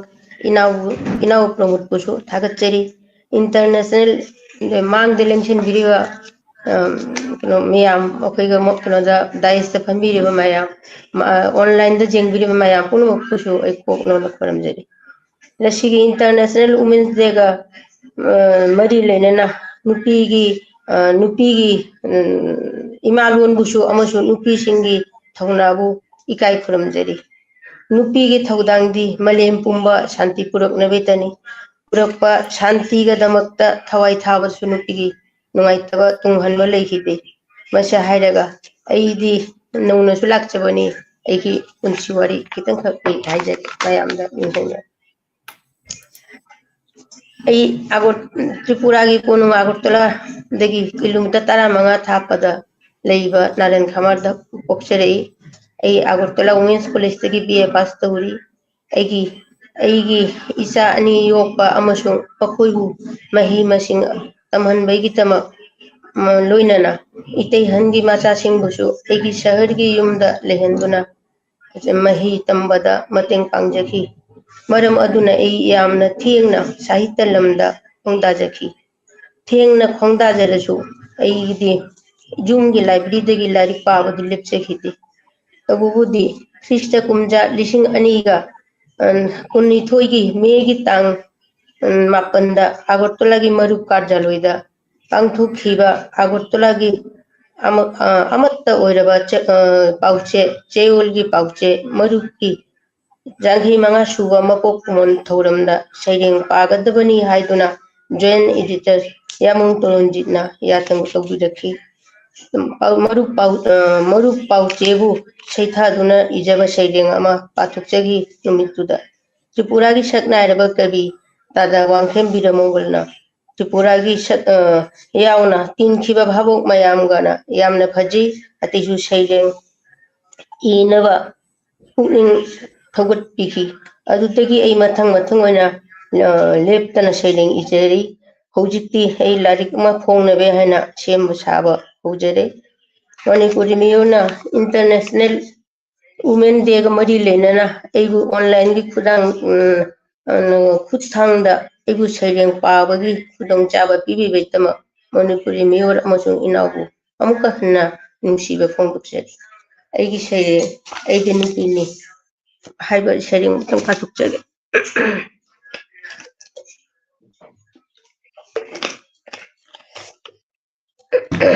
ꯑꯩꯒꯤ ꯁꯩꯔꯦꯡꯒꯤ ꯑꯍꯥꯟꯕ ꯁꯩꯔꯦꯡꯒꯤ ꯃꯃꯤꯡ ꯑꯩꯁꯨ ꯅꯨꯄꯤꯅꯤ ꯃꯃꯥ ꯑꯃꯒꯤ ꯃꯆꯥꯅꯤ ꯃꯄꯨꯔꯣꯏꯕ ꯑꯃꯒꯤ ꯅꯨꯄꯤꯅꯤ ꯂꯥꯏꯕꯛꯇ ꯇꯝꯂꯛꯄꯅ ꯁꯦꯝꯂꯛꯈꯤ ꯅꯨꯄꯤꯕꯨ ꯄꯥꯡꯒꯜ ꯁꯣꯟꯅ ꯇꯨꯈꯠꯄꯤꯔꯤ ꯃꯥꯕꯨ ꯄꯥꯡꯒꯜꯕꯁꯤꯡꯅ ꯌꯨꯛ ꯈꯨꯗꯤꯡꯗ ꯄꯨꯔꯥꯟ ꯃꯍꯥꯚꯥꯔꯠꯀꯤ ꯋꯥꯔꯤꯗ ꯔꯥꯖ ꯗꯣꯔꯕꯥꯔ ꯃꯃꯥꯡꯗ ꯕꯣꯁꯇ꯭ꯔ ꯍꯣꯔꯟ ꯇꯧꯈꯤ ꯗ꯭ꯔꯧꯄꯗꯤꯕꯨ ꯗꯨꯁꯥꯁꯣꯟꯅ ꯔꯥꯃꯥꯌꯟꯒꯤ ꯋꯥꯔꯤꯗꯁꯨ ꯁꯇꯤ ꯁꯤꯇꯥꯕꯨ ꯄꯤꯕ ꯇꯥꯈꯤ ꯑꯒꯅꯤ ꯄꯣꯔꯤꯈꯥ ꯊꯥꯈꯤ ꯃꯥꯕꯨ ꯕꯅꯕꯥꯁꯇ ꯀꯥꯡꯂꯨꯞꯀꯤ ꯏꯔꯥꯡꯅ ꯁꯅꯥ ꯂꯩꯕꯥꯛ ꯃꯅꯤꯄꯨꯔꯗ ꯑꯃꯨꯛꯁꯨ ꯊꯧꯔꯛꯂꯦ ꯑꯣꯠ ꯅꯩꯕ ꯃꯔꯥꯜ ꯂꯩꯖꯗ꯭ꯔꯕꯤ ꯆꯅꯨꯔꯥꯁꯤꯡꯗ ꯃꯇꯝꯗ ꯃꯥꯂꯦꯝꯒꯤ ꯃꯐꯝ ꯀꯌꯥꯗ ꯇꯥꯡꯂꯛꯈꯤ ꯅꯨꯄꯤꯁꯤꯡꯅ ꯃꯈꯣꯏꯒꯤ ꯍꯛ ꯃꯍꯩꯁꯪ ꯁꯅꯥꯕꯨꯡ ꯂꯥꯟꯐꯝ ꯃꯍꯥꯀꯥꯁ ꯃꯐꯝ ꯈꯤꯕꯤꯛꯇ ꯅꯨꯄꯤꯁꯤꯡꯁꯨ ꯉꯁꯤꯗꯤ ꯅꯨꯄꯥꯁꯤꯡꯒ ꯃꯥꯟꯅꯅ ꯊꯥꯡꯂꯛꯂꯤ ꯈꯣꯡꯊꯥꯡ ꯁꯅꯥ ꯂꯩꯕꯥꯛ ꯃꯅꯤꯄꯨꯔꯗꯁꯨ ꯊꯣꯛꯈ꯭ꯔꯦ ꯅꯨꯄꯤ ꯂꯥꯜ ꯑꯅꯤꯔꯛ ꯃꯅꯣꯔꯃꯥꯒꯤ ꯊꯧꯗꯣꯛꯇ ꯎꯠꯈ꯭ꯔꯦ ꯑꯃꯨꯛꯁꯨ ꯃꯊꯧꯅꯥ ꯏꯃꯥꯁꯤꯡꯅ ꯆꯤꯔꯕ ꯇꯥꯡꯀꯛꯁꯤꯗ ꯅꯤꯡꯁꯤꯡꯂꯛꯂꯤ ꯖꯅꯅꯇꯥ ꯏꯔꯥꯕꯣꯠꯀꯤ ꯄꯥꯎꯖꯦꯜ ngasi ahing lele numit ama chatre sam punjallo devi agi mathangi saireng thauna phabi mamam kayagi poknafam chingna koina panchaba sana leibak manipur panthoibina konba lamdamne thauna phabi mamam kayagi poknafam malemda sak khanglaba sanaroi मेरी कोम कुंजरानी मीराबाई मिंगचल लेरबी नचा कयागी हौरकफमनी ख्वाइरंबन इमा कैथेल Manipur Imangi थवाइनी लेते अते कदाइदसु मलेमदा थोखिदवा नुपीलाल सना लेबाक थोखी अनिरग थेंगनखी नुपीलाल नमोम सिंहना पांगलबा British निंगहनखी लेप लेते ngasisu इमा नंगी लानफमदी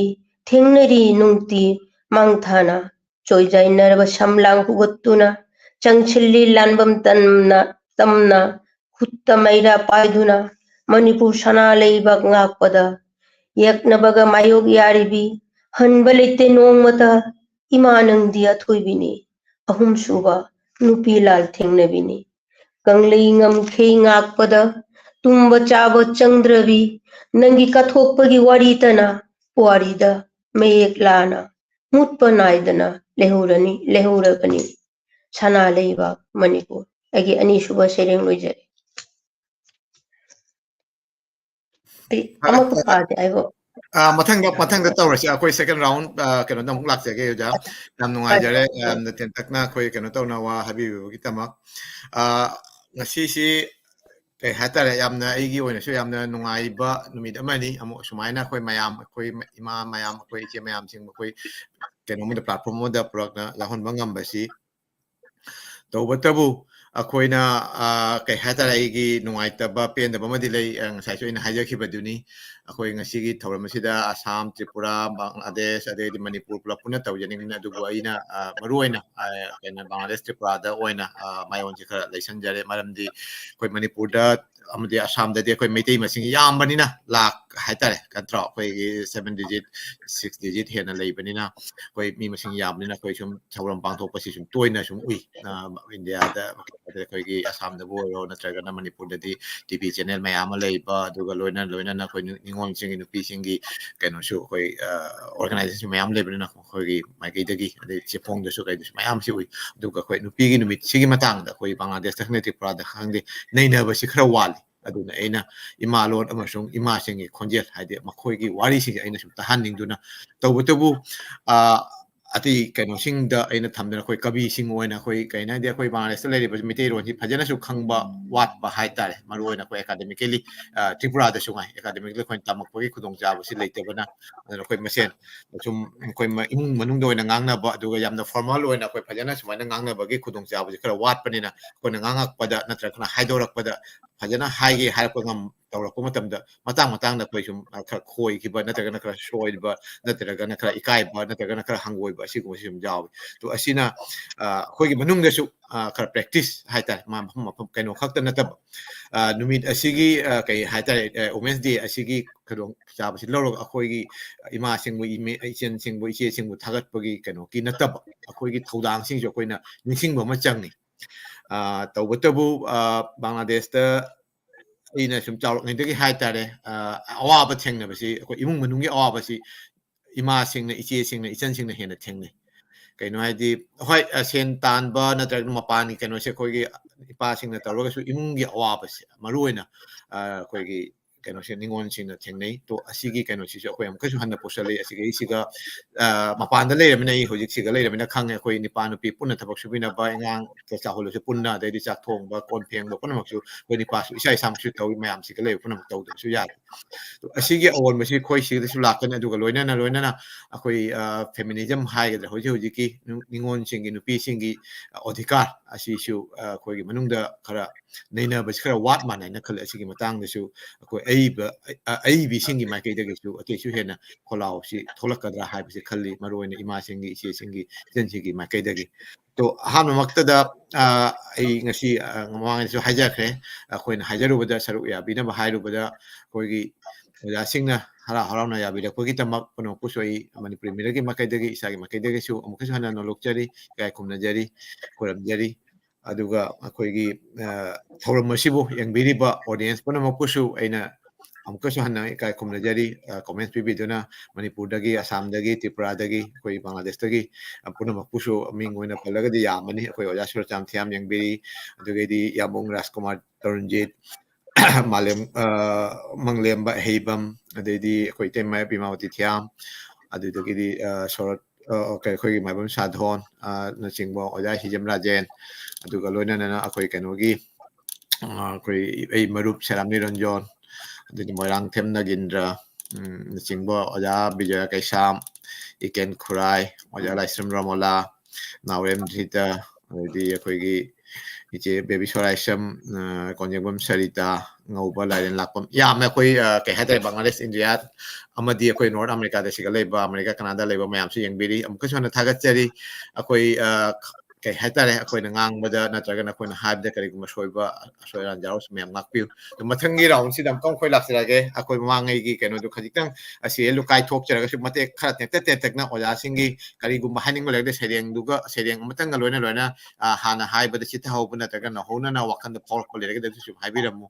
ꯃꯊꯪꯒꯤ ꯔꯥꯎꯟꯁꯤꯗ ꯑꯗꯣ ꯑꯍꯥꯟꯕꯗ ꯉꯁꯥꯏꯒꯤ ꯑꯗꯨꯃꯥꯏꯅ ꯑꯣꯖꯥ ꯕꯤꯔꯣꯂꯥꯗꯒꯤ ꯑꯣꯖꯥ ꯕꯤꯔꯣꯂꯥꯗꯒꯤ ꯑꯃꯨꯛꯀ ꯑꯩꯈꯣꯏ ꯇꯥꯁꯤ ꯑꯣꯖꯥ ꯕꯤꯔꯣꯂꯥꯒꯤ ꯀꯩꯅꯣꯁꯤ ꯑꯅꯤ ꯊꯣꯛꯑꯦ ꯑꯁꯤꯒꯤꯁꯦ ꯑꯩ ꯑꯃꯨꯛꯇꯪ ꯑꯥꯎꯠ ꯇꯧꯖꯒꯦ ꯀꯃꯥꯏꯅ ꯇꯧꯔꯤꯅꯣ ꯑꯣꯀꯦ ꯑꯦꯅꯤꯋꯦ ꯌꯥꯔꯦ ꯍꯧꯖꯤꯛ ꯌꯥꯔꯦ ꯑꯃꯗꯨ ꯑꯥꯎꯠ ꯇꯧꯔꯒ ꯁꯤꯒ ꯂꯥꯛꯑꯦ ꯑꯣꯖꯥꯒꯤ ꯅꯦꯠꯋꯥꯔꯛꯁꯦ ꯈꯔ ꯁꯣꯜꯂꯤ so I don't know why ꯇꯥꯕ꯭ꯔꯣ ꯇꯥꯏ ꯑꯣꯖꯥ ꯁꯨꯝ ꯍꯥꯏꯕꯤꯌꯨ ꯃꯈꯣꯏꯗꯤ ꯈꯔ ꯅꯦꯠꯋꯥꯔꯛ ꯈꯔ ꯁꯣꯟꯕꯅꯤꯅ ꯀꯩꯅꯣꯁꯤ ꯁ꯭ꯇꯥꯛ ꯑꯣꯏꯅ ꯂꯩꯔꯕ ꯑꯗꯣ ꯌꯥꯝ ꯅꯨꯡꯉꯥꯏ ꯃꯥꯂꯦꯝꯒꯤ ꯅꯨꯄꯤ ꯅꯨꯃꯤꯠꯁꯤꯗ ꯅꯨꯄꯤ ꯃꯌꯥꯝ ꯑꯩꯈꯣꯏ ꯃꯦꯔꯣꯟꯒꯤ ꯄ꯭ꯂꯦꯠꯐꯣꯝꯁꯤꯗ ꯌꯥꯗꯨꯅ ꯑꯩꯈꯣꯏ ꯑꯃꯒꯤ ꯋꯥꯈꯜꯂꯣꯟ ꯄꯨꯊꯣꯛꯅꯅ ꯁꯩꯔꯦꯡ ꯁꯩꯗꯤꯟꯅꯕꯒꯤ ꯃꯇꯥꯡ ꯑꯃ ꯐꯪꯖꯕꯁꯦ ꯌꯥꯝ ꯊꯥꯒꯠꯂꯤ ꯅꯨꯡꯉꯥꯏꯕꯤꯔꯣꯏꯕꯨ ꯑꯗꯣ ꯃꯊꯪ ꯁꯩꯔꯦꯡꯁꯦ ꯄꯥꯊꯣꯛꯅꯕ ꯑꯗꯨꯝ ꯆꯠꯊꯅꯁꯦ ꯍꯩꯕ ꯍꯩꯇꯕ ꯇ꯭ꯔꯤꯄꯨꯔꯥꯗ ꯂꯩꯕ ꯃꯩꯇꯩ ꯑꯩꯈꯣꯏ ꯑꯃꯁꯨꯡ ꯕꯪꯒ꯭ꯂꯥꯗꯦꯁꯇ ꯂꯩꯕ ꯃꯩꯇꯩ ꯑꯩꯈꯣꯏꯅ ꯍꯥꯏꯕꯗꯤ ꯑꯩꯈꯣꯏꯅ ꯄꯣꯛꯂꯛꯄꯗꯒꯤ ꯃꯩꯇꯩꯂꯣꯟꯒꯤ ꯂꯥꯏꯔꯤꯛꯁꯦ ꯇꯝꯕ ꯐꯪꯉꯛꯇꯕ ꯑꯩꯈꯣꯏꯅ ꯊꯋꯥꯏ ꯌꯥꯎꯖꯗꯨꯅ ꯁꯩꯔꯦꯡ ꯂꯥꯏꯔꯤꯛ ꯑꯃ ꯄꯨꯊꯣꯛꯆꯕ ꯉꯝꯗꯕ ꯊꯥꯒꯠꯆꯩ ꯑꯩꯗꯤ ꯊꯥꯒꯠꯆꯩ ꯃꯤꯔꯝꯗ ꯂꯩꯔꯒ ꯉꯁꯤ ꯃꯤꯔꯣꯟ ꯉꯥꯡꯕ ꯃꯔꯛꯇ ꯂꯩꯔꯒ ꯑꯩꯈꯣꯏꯅ ꯁꯨꯃꯥꯏꯅ ꯃꯅꯤꯄꯨꯔꯒꯤ ꯑꯣꯖꯥꯁꯤꯡꯅ ꯊꯥꯒꯠꯀꯦꯔꯥ ꯊꯥꯒꯠꯂꯣꯏꯒꯦꯔꯥ ꯑꯁꯤꯗꯤ ꯑꯩꯒꯤ ꯆꯥꯎꯊꯣꯛꯆꯅꯤꯡꯉꯥꯏꯅꯤ ꯍꯥꯏꯖꯔꯤ ꯑꯗꯣ ꯃꯊꯪ ꯑꯩꯈꯣꯏ ꯁꯩꯔꯦꯡ ꯄꯥꯊꯣꯛꯄꯁꯦ ꯍꯣꯠꯅꯔꯁꯤ ꯅꯨꯄꯤꯒꯤ ꯃꯔꯝꯗ ꯑꯃ ꯄꯥꯊꯣꯛꯆꯈ꯭ꯔꯦ ꯃꯊꯪ ꯑꯁꯤꯗꯤ ꯏꯃꯥ ꯂꯩꯕꯥꯛ ꯅꯤꯡꯕꯅ ꯊꯝꯖꯔꯒꯦ ꯈꯣꯡ ꯊꯥꯡꯕ ꯊꯣꯛꯇ꯭ꯔꯤ ꯉꯁꯤꯗꯤ ꯏꯃꯥ ꯅꯪꯒꯤ ꯅꯔꯥꯏꯕꯛꯁꯦ ꯑꯟꯊꯣꯛꯅ ꯅꯣꯡꯗꯝ ꯊꯤꯗꯕ ꯂꯝꯗꯝ ꯇꯥꯝꯅ ꯂꯩꯖꯔꯨꯕ ꯅꯆꯥꯅ ꯅꯣꯡꯃꯇ ꯈꯣꯡꯗꯣꯏꯔꯛꯄꯗ ꯏꯃꯥ ꯅꯪꯒꯤ ꯅꯁꯥꯏꯒꯨꯝꯁꯤꯗ ꯅꯤꯟ ꯈꯣꯡꯂꯤꯕ ꯀꯌꯥꯅꯤ ꯃꯩꯁꯥ ꯂꯥꯡꯂꯕ ꯃꯄꯤ ꯃꯄꯥ ꯀꯌꯥꯒꯤ ꯃꯤꯔꯥꯎ ꯈꯣꯜꯁꯤ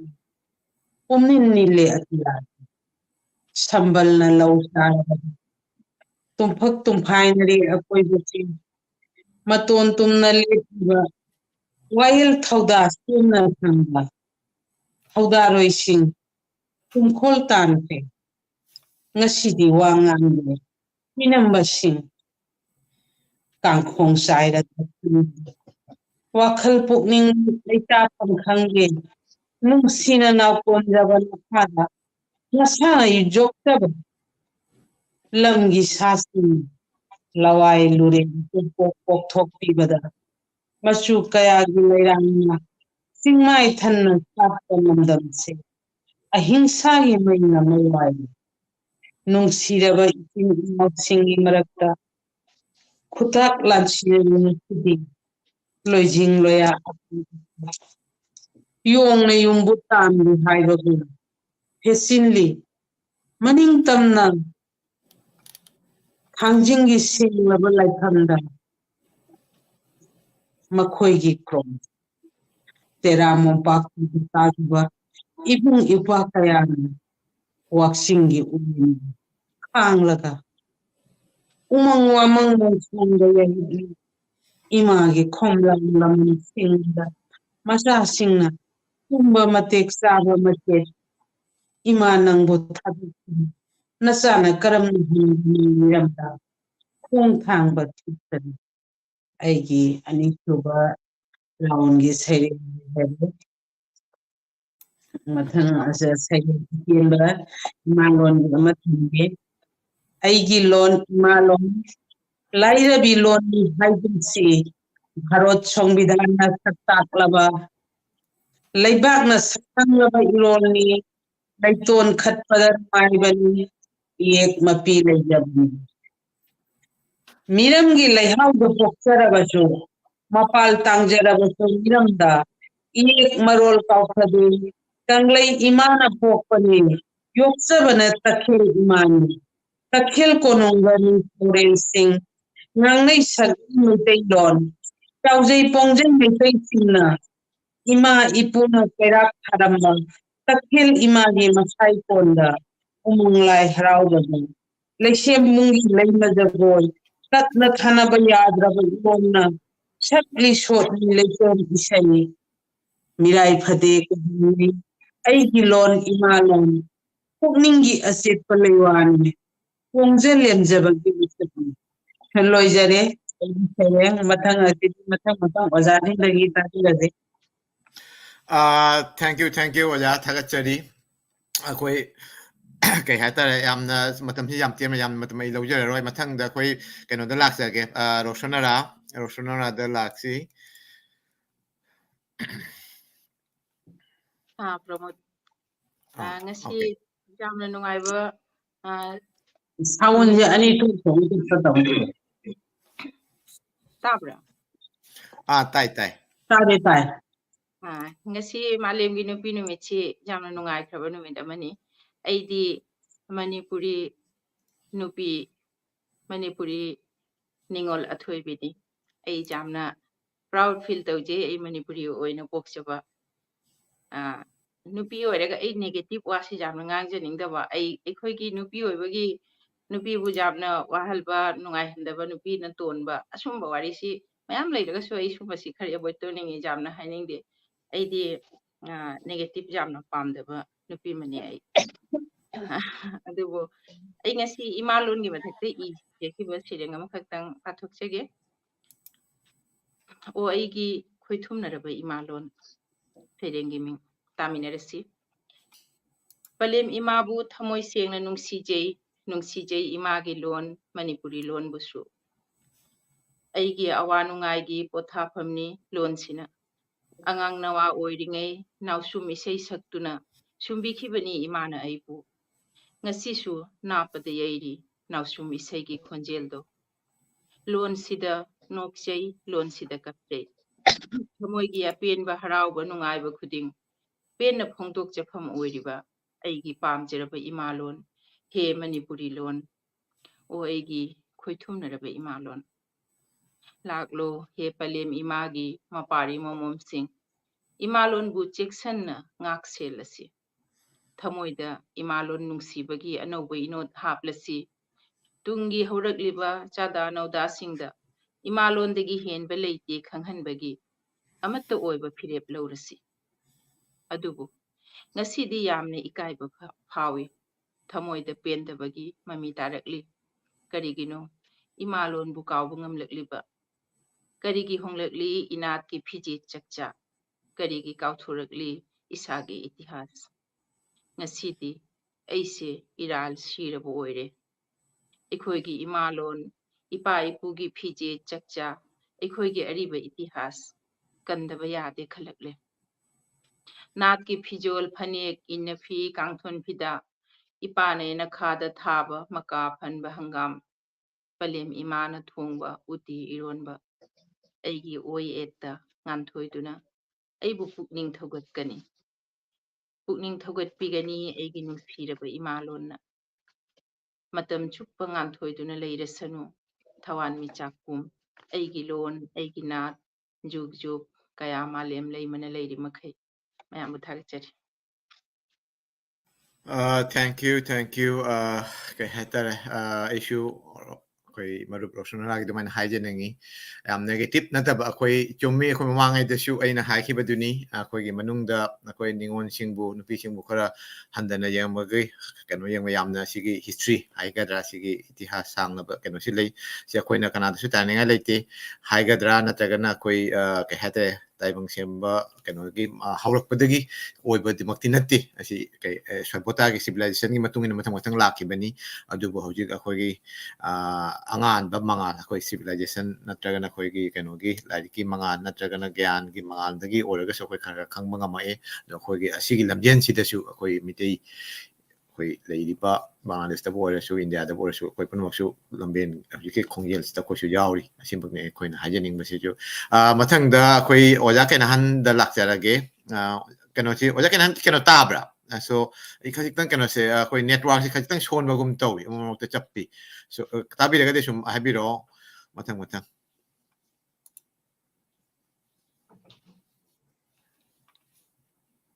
hello network si khajitang koi kano si khara shole aduna tawri mane karigumba yata yadragadi akoi kano dagi okay kano si network chakhe koi gi oja kanahan gi si mathang da oja brinda da lakcharage oja brinda sum sem sana leiko ꯍꯣꯏ haibu ꯊꯝꯖꯔꯒꯦ khajitang akoi wahai karigumba thamningba lerege thambiu adu oja gi mathang saireng ju pathokpiu ꯃꯊꯪꯒꯤ ꯑꯣꯏꯅ ꯑꯣꯖꯥ ꯄ꯭ꯔꯃꯣꯗ ꯄꯣꯝꯀ ꯑꯃꯨꯛ ꯍꯟꯅ ꯊꯥꯒꯠꯆꯔꯤ ꯉꯁꯤ ꯑꯩꯈꯣꯏꯅ ꯕꯪꯒ꯭ꯂꯥꯗꯦꯁꯇ ꯂꯩꯔꯒ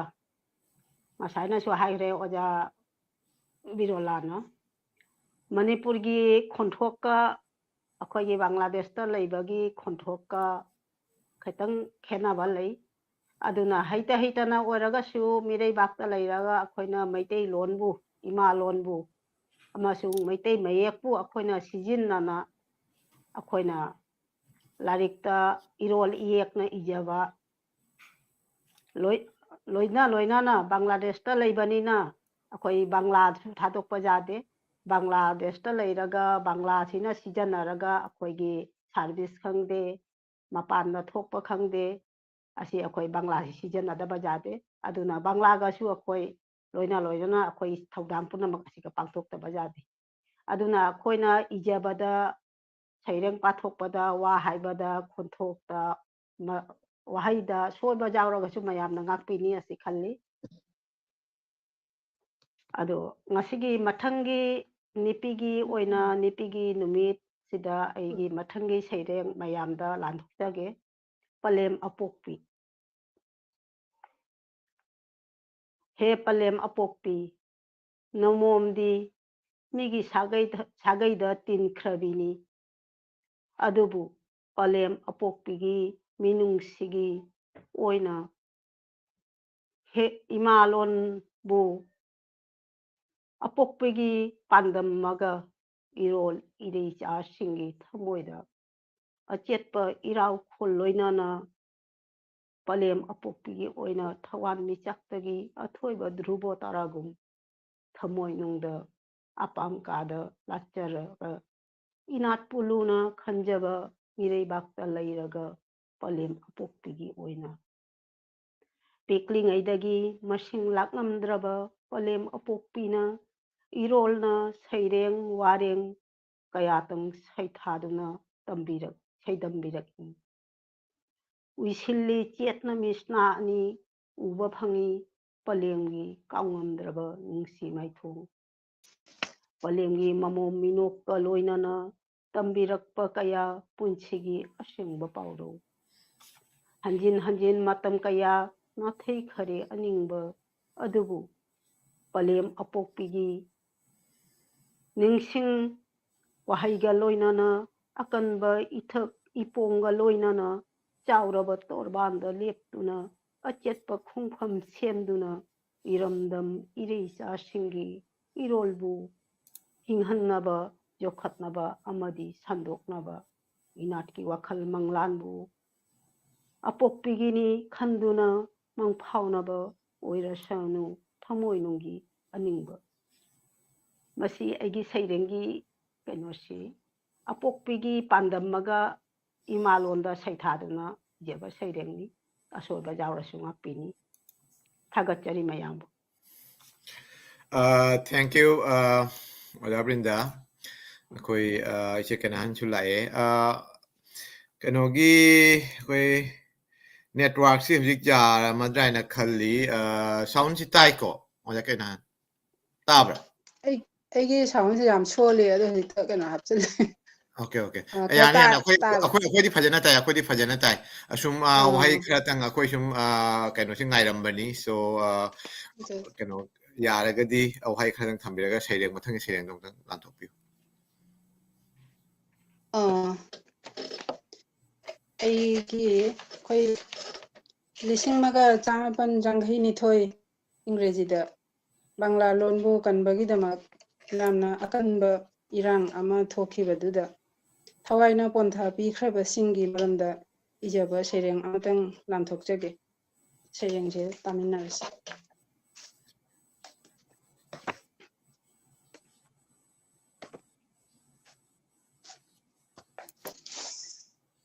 이까이 굽는자리 12 February 론부 힝한በ기다막 타와이 번타 비람바 에 아깐바 에 타우나파바 로픽 쇼픽 샬람 좁발 묵라 로이다바 노코이기밍 누미타 타완 미작나 알링의 싱암드라바 란니 비람바 타와이부 번타 비라가 이람바 마옕 이말론니 नखोगी इना पिरंबा नखोगी इना इरंबा बांग्ला इमालोन बुंगसिदी इखौ पोंगना ngangnari saknari sonnari ikai khumnari ngasidi khangnari malen pumbana leibak mayamgi oiba imalon numit 12 February numit sina lakpada angang ahal khaidana 12 February gi nungsiraba isei इचिन्नाउगी इना nganglaba 12 February shakla duna chatli miyamgi ahangba khongna leirang khujok ka loinana shahid minar leiriba mafamduda ikai khumnei makhoibu noluknana lawsilli thamoida chetna konsilli nungsina imagi lonbu thammi khawauda seireng oina aduga imalonbu nungsirabasu nungsiba wahai watana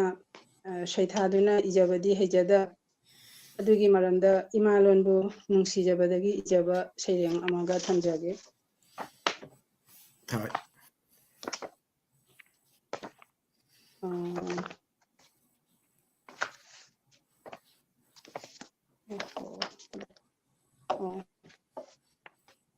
Konsinjai chetna thamoinungda imalonbu nungsijabana imalonbu hinghanningbana matik chadrabana chana imalon numitna lakpada leisi leithonjabadi hejada machu kayana pullaba mayeki apunba saktamna lengjari pareng seireng oina karamba wahainano pelhangadaba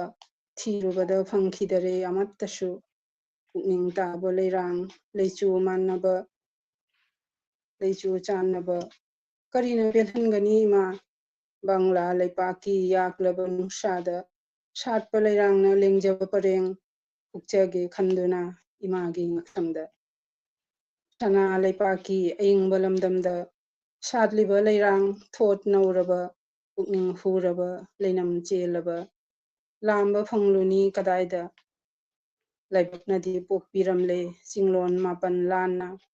ꯕꯪꯂꯥ ꯏꯃꯥꯒꯤ ꯂꯩꯕꯥꯛꯇ ꯂꯩꯒꯤ ꯆꯦꯛꯄꯜ ꯋꯥꯡꯃꯗ ꯅꯥꯎꯀꯣꯟꯕꯤꯗ꯭ꯔꯕꯁꯨ ꯏꯃꯥ ꯅꯨꯡꯁꯤꯅ ꯅꯊꯥꯗ ꯅꯆꯥꯗꯤ ꯅꯪꯒꯤ ꯄꯨꯝꯅꯃꯛꯅꯤ ꯅꯪꯒꯤ ꯏꯅ ꯆꯦꯜꯂꯤꯉꯩ ꯁꯤꯡꯂꯤꯗ ꯏꯔꯣꯟꯕꯨ ꯉꯥꯛꯅꯕ ꯆꯣꯡꯊꯣꯛꯂꯤ ꯃꯤꯔꯝꯗ ꯂꯥꯎꯔꯤ ꯄꯣꯡꯅ ꯁꯤꯍꯟꯕ ꯌꯥꯔꯣꯏ ꯏꯃꯥꯂꯣꯟ ꯁꯤꯍꯟꯕ ꯌꯥꯔꯣꯏ ꯏꯃꯥꯂꯣꯟ ꯌꯣꯛꯆꯩ ꯅꯪꯇꯕꯨ ꯋꯥꯈꯜꯗ ꯄꯨꯛꯅꯤꯡꯗ ꯀꯣꯟꯁꯤꯟꯖꯩ ꯆꯦꯠꯅ ꯊꯃꯣꯏ ꯂꯀꯥꯅꯨꯡꯗ ꯂꯣꯏꯖꯔꯦ ꯑꯩꯒꯤ ꯁꯩꯔꯦꯡ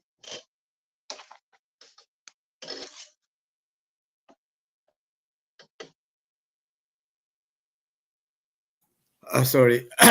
ꯑꯃꯨꯛꯀꯁꯨ ꯍꯟꯅ ꯊꯥꯒꯠꯆꯔꯤ ꯑꯣꯖꯥ ꯀꯩꯅꯥꯍꯟ ꯇꯧꯕꯇꯕꯨ ꯉꯁꯤꯒꯤ ꯊꯤꯝꯁꯤ ꯑꯩꯈꯣꯏꯅ ꯃꯥꯂꯦꯝꯒꯤ ꯅꯨꯄꯤꯒꯤ ꯅꯨꯃꯤꯠꯀ ꯂꯣꯏꯅꯅ ꯑꯩꯈꯣꯏ ꯏꯃꯥꯂꯣꯟꯒꯤ ꯃꯇꯥꯡꯁꯤ ꯑꯣꯏꯅ ꯁꯨꯝ ꯊꯝꯖꯕꯅꯤ ꯃꯔꯝꯗꯤ ꯈꯔꯅꯤ ꯃꯃꯥꯡꯗ ꯑꯩꯈꯣꯏ ꯐꯦꯕ꯭ꯔꯨꯋꯥꯔꯤ ꯆꯠꯈ꯭ꯔꯦ ꯑꯗꯨ ꯑꯣꯏꯔꯒꯁꯨ ꯑꯩꯈꯣꯏꯒꯤ ꯏꯃꯥꯂꯣꯟꯁꯤꯁꯨ ꯅꯤꯡꯁꯤꯡꯕ ꯌꯥꯏ ꯑꯩꯈꯣꯏꯅ ꯏꯃꯥꯂꯣꯟ ꯍꯥꯏꯔꯤꯁꯤꯅꯤ ꯑꯩꯈꯣꯏꯒꯤ ꯂꯣꯟ ꯑꯩꯈꯣꯏꯒꯤ ꯏꯁꯥꯒꯤ ꯂꯣꯟꯁꯤ ꯑꯩꯈꯣꯏꯅ ꯁꯨꯝ ꯅꯤꯉꯣꯜꯁꯤꯡ ꯀꯩꯅꯣꯁꯤꯡꯒꯤ ꯀꯩꯅꯣꯗ ꯑꯩꯈꯣꯏ ꯏꯃꯥꯗꯒꯤ ꯑꯩꯈꯣꯏꯒꯤ ꯂꯣꯟ ꯇꯝꯕ ꯍꯧꯔꯛꯄꯁꯤ ꯏꯃꯥꯗꯒꯤ ꯍꯧꯔꯛꯏꯀꯣ ꯍꯥꯏꯅ ꯑꯩꯈꯣꯏꯅ ꯕꯪꯒ꯭ꯂꯥꯗꯁꯨ ꯃꯥꯇ꯭ꯔꯤꯚꯥꯁꯥ ꯀꯩꯅꯣꯅ ꯏꯪꯔꯦꯖꯤꯗꯁꯨ ꯃꯥꯗꯔ ꯇꯥꯡ ꯑꯩꯈꯣꯏꯁꯤ ꯀꯩ ꯍꯥꯏꯇꯥꯔꯦ ꯍꯥꯟꯅ ꯕꯦꯡꯒꯣꯂꯤ ꯈꯪꯗ꯭ꯔꯁꯨ ꯅꯠꯇ꯭ꯔꯒꯅ ꯏꯪꯂꯤꯁ ꯈꯪꯗ꯭ꯔꯁꯨ ꯃꯃꯥꯡꯉꯩꯗꯒꯤ ꯃꯥꯒꯤ ꯂꯣꯟꯗ ꯂꯣꯏꯅ ꯏꯃꯥ ꯂꯣꯟ ꯍꯥꯏꯅ ꯃꯥꯗꯔ ꯇꯥꯡꯁꯤ ꯑꯩꯈꯣꯏ ꯏꯪꯂꯤꯁꯅ ꯊꯣꯟꯈ꯭ꯔꯅꯁꯨ ꯏꯃꯥ ꯂꯣꯟ ꯊꯣꯟꯕ ꯅꯠꯇꯦ ꯅꯠꯇ꯭ꯔꯒꯅ ꯕꯪꯒ꯭ꯂꯥꯅ ꯊꯣꯟꯈ꯭ꯔꯅ ꯏꯃꯥ ꯂꯣꯟ ꯊꯣꯟꯕ ꯅꯠꯇꯦ ꯂꯣꯟꯁꯤꯒ ꯂꯣꯏꯅꯅ ꯏꯃꯥ ꯍꯥꯏꯅ ꯍꯥꯏꯈꯤꯕꯒꯤ ꯀꯩꯅꯣꯁꯦ ꯑꯁꯤꯒꯤ ꯁꯤꯝꯕꯣꯂꯤꯛ ꯀꯩ ꯄ꯭ꯔꯣꯇꯤꯀꯤ ꯀꯩꯅꯣꯁꯤ ꯄꯨꯁꯜꯂꯛꯄ ꯑꯣꯏꯅ ꯉꯁꯤꯒꯤ ꯀꯩꯅꯣꯁꯤꯗꯩꯁꯤꯗ ꯑꯩꯅ ꯁꯤ ꯊꯝꯖꯕꯅꯤ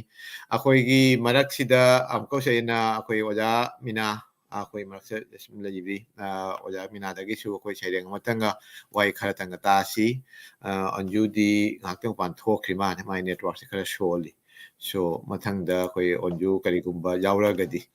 ꯑꯣꯟꯖꯨꯗꯒꯤ ꯑꯩꯈꯣꯏ ꯀꯩꯅꯣ ꯇꯧꯅꯕ ꯑꯩꯈꯣꯏ ꯍꯥꯏꯖꯒꯦ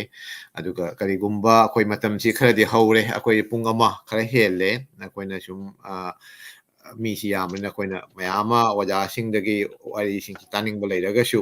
ꯑꯩꯈꯣꯏ ꯇꯥꯏꯝꯁꯤꯅ ꯈꯔ ꯈꯨꯌꯧꯅꯕ ꯁꯤꯗꯩꯁꯤꯗ ꯑꯩꯈꯣꯏꯅ ꯈꯔ ꯇꯦꯟꯇꯛ ꯑꯩꯈꯣꯏꯅ ꯁꯨꯝ ꯋꯥꯍꯩꯁꯤꯡꯁꯤ ꯈꯔ ꯁꯨꯝ ꯊꯝꯖꯕꯅꯤ ꯍꯥꯏꯕꯤꯔꯛꯑꯣ ꯑꯣꯖꯥ ꯏꯃꯥꯂꯣꯟꯕꯨ ꯁꯩꯊꯥꯗꯨꯅ ꯑꯩꯅ ꯑꯩꯒꯤ ꯁꯩꯔꯦꯡꯒꯤꯅꯤ ꯑꯗꯣ ꯑꯩꯒꯤ ꯁꯩꯔꯦꯡꯒꯤ ꯃꯃꯤꯡ ꯅꯨꯡꯁꯤꯔꯕꯤ ꯏꯃꯥꯂꯣꯟ 이말론 뭉시바가 뻘레미 이마 뭉시바가 암하니 이말론디 이마기 암리타 콤랑니 진덤바 헤이라니 까름나 미라이가니 마보 이롤나 이마니 이액나 이빠니 이말론디 punchigi achet par laiwani loan जाति की सक्तम ने इमालोन मीराई रब जाति ना कर्म नंगा कनी मशा की सक्तम इमालोन नुंगशीसी इमालोन गांगसी इमालोन गा लोइना ना नुंगशीजे मलेम की लोन पुनमक पुशो ऐगी मथंगी शैले नुंगशीबी बांग्लादेश ऐना बांग्लादेश चचेबुगदा बांग्लादेश इमाबु सैथादुना इजेबा सैरेंग थुंगलबदा नंगी नासाइगोनसिदा खंजगी ऐना करमना लेरिगबा मखोइबु चिंगलोन मापन वांगबदा मिरैबाक्ता करमना हिंगलिबा इरैजासिंग मीगी अरंग अराक्ता फिजे चकचा चटना लोनचत होंगलमनद्रा लांगतकनगी पुकनिंग उजनिंगबना अदुबु तायोनरे पुनमक ऐना खल्लुबा ओइरमले मखोई ममानिंगबा असेंगबा मचा इपुनात इपानात ngaktuna लोन खुरी लोनगी कल्लबा लानबुंगदा हिंगलमले मेइतै ओइना इ मरिगी नुंगसिबा लिकलम काउदना ले हाउ चेनबा लमदम असिदा नाउकोन हेबी बांग्ला इमाना इचा मिचा खाइदना नुंगसिना नाउकोन बिरमले निंगथिरबा लेकोंदा मचू कयागी लैरांगना सातपगुम नुंगसी चानना हिंगलमले कांगदुप कयागी मरकता मलेमगी कवि रविंद्रनाथ मिंगथोनबिखी सना लेइबा बांग्लादेश कवि जीवनानंदना सैथाबिरमी सघेनबी Bangladesh Manipuri Kobi Sharat Channasu Seithari Nungsibi Bangladesh Yaifarabani Ngasidi Irei Chasing He Namasak Mangal Thuklabani Awagi Miota Thawai Kanbikhiba Pokpirabani Amukka Meteibu Khangle Ngasidi Sakhenbi Pukchel Chawini Nangdi Oiramle Ireiba Manipur Gumna Nangsu Sana Leibak Bangladesh Nungsijay Nangbu He Sakhenbi Ima Bangladesh Nungsijay Nangi Nasai Gonda Harau Nungaina Lejeriba Mama Ningba Irei Chasing Buso Egi Mari Suba Seire Sigaloja Thank you. Yamna Pajaba saying ama pathokpi amanati ani pathokpi na tahan bire. The saying namak mamang in the shoe or Jamina na haki baduni na koi kay haitare maruina saying lamda na una kondara po oragashu sagi mamang idagishum ining bagi kano desum labor. Sumaina or Jaminagi cano tang nateko. Si ayam ako imasing ako isingi kano da Tupna labor, Kairoman, Kogi, Mangaman, Namaga di Lari Amtang Pongjaba, Natagan Shading Matang Eba, when a being a Hikadraki, Egi, Numta, who lady, just not to be my Mamang at the Mana, Koleska Matam, and they can do it when I'm being a Mitero and Chi Bangladesh, the day for the Panita, how to Rokomatam Nico, or Salam and Hodomatamsi, Mitero and Chi Bangla. There's the same way with Mali. School the Tambidam Dina Bengali Mayek na Idam Bagi Kudong Java High Gadramadu get Mates and delay, do the Gashu, we can talk manada to go Wahayatasi to Tigi season about Wahayatasi. Say when a Putorapada, Natragana Wari when the Irapada, Matam Wajakan Hangi, Man Ladik Pomatam the Su, Lariki, and the Bumika High introductory, how Doctor Suka Tene, Adugalona Pomatam the Su High Mal. To Ashigi Oabu Mayam, Sing Tena. Koi sayang ibira iba na tagana wahi aman itang wasu pungdo iba si koi chumnagi ngang na banutigi ma Indonesia mayam kayo lakada ngang na badun naman kaya kumba mayam mamangda wahi kratang thamba na tagana kano ithok na puthok pagi kano siya Tauna Haiga drama si hot na basi ay tasing namak tagachari punamak po kasi saruk yabe punamak po kopi punamak po su aduga loina na nasigi sida saruk yadraga su mapanda lay di ba na tagana koigi comment kay haita da koigi platform sida yung biri ba punamak po su aduga loina yung draga si tungde yung kataba mayam su ina tagachari nasagi mayam din lay ko koigi awaba si kay haita da koigi saktong pidong bagi adoy di imong manunggi sen kay hatare sanja tumja sigi mayam sigi hotna bi matung da su haktang mo ga su satlaw na koi ni passing di yam nungai ba na koi paisa ta lu office lu re na tra ga na thau isa gi keno sing thabak sing lu re yum da la ga phajana pamma ga na tra ga na isa gi ka de na tra ga na mangon da bu oiro koi dining room da bu oiro drawing room da bu oiro ma da pamma phajana keno to koi kudong ja si leiba aduga maru na ima iche chan sing gi di ngasai gi angang chawragana mama oragana angang sing pia gana koigi mama mapa gi na tra ga mayam ba singi Singi cano singi su akoy da sum tap asi manu su ko khona rei ba keno mayam sing akoy asi thagat tabang amde amuka su ai wahi se yam thamjaning ba lei adura ga su ngasigi matam si yam no khuyona banina aduna oja singi konthok te koina taning bani ngasai gi imalon gi bo oiro nupi singi thona bo oiro na taga na thodang bo oiro si khaji tang wahi khatang thami ba se ta moi sing na thagat chadi ma su ikai khum je mathang da kano da lage kong sum roksona ra da lage asina last round hai ta de kari gumo onju yarok traga di yarok te onju de message pudi thaja ki aduna koi roksona ra da su koi kano gi ngasi gi kano si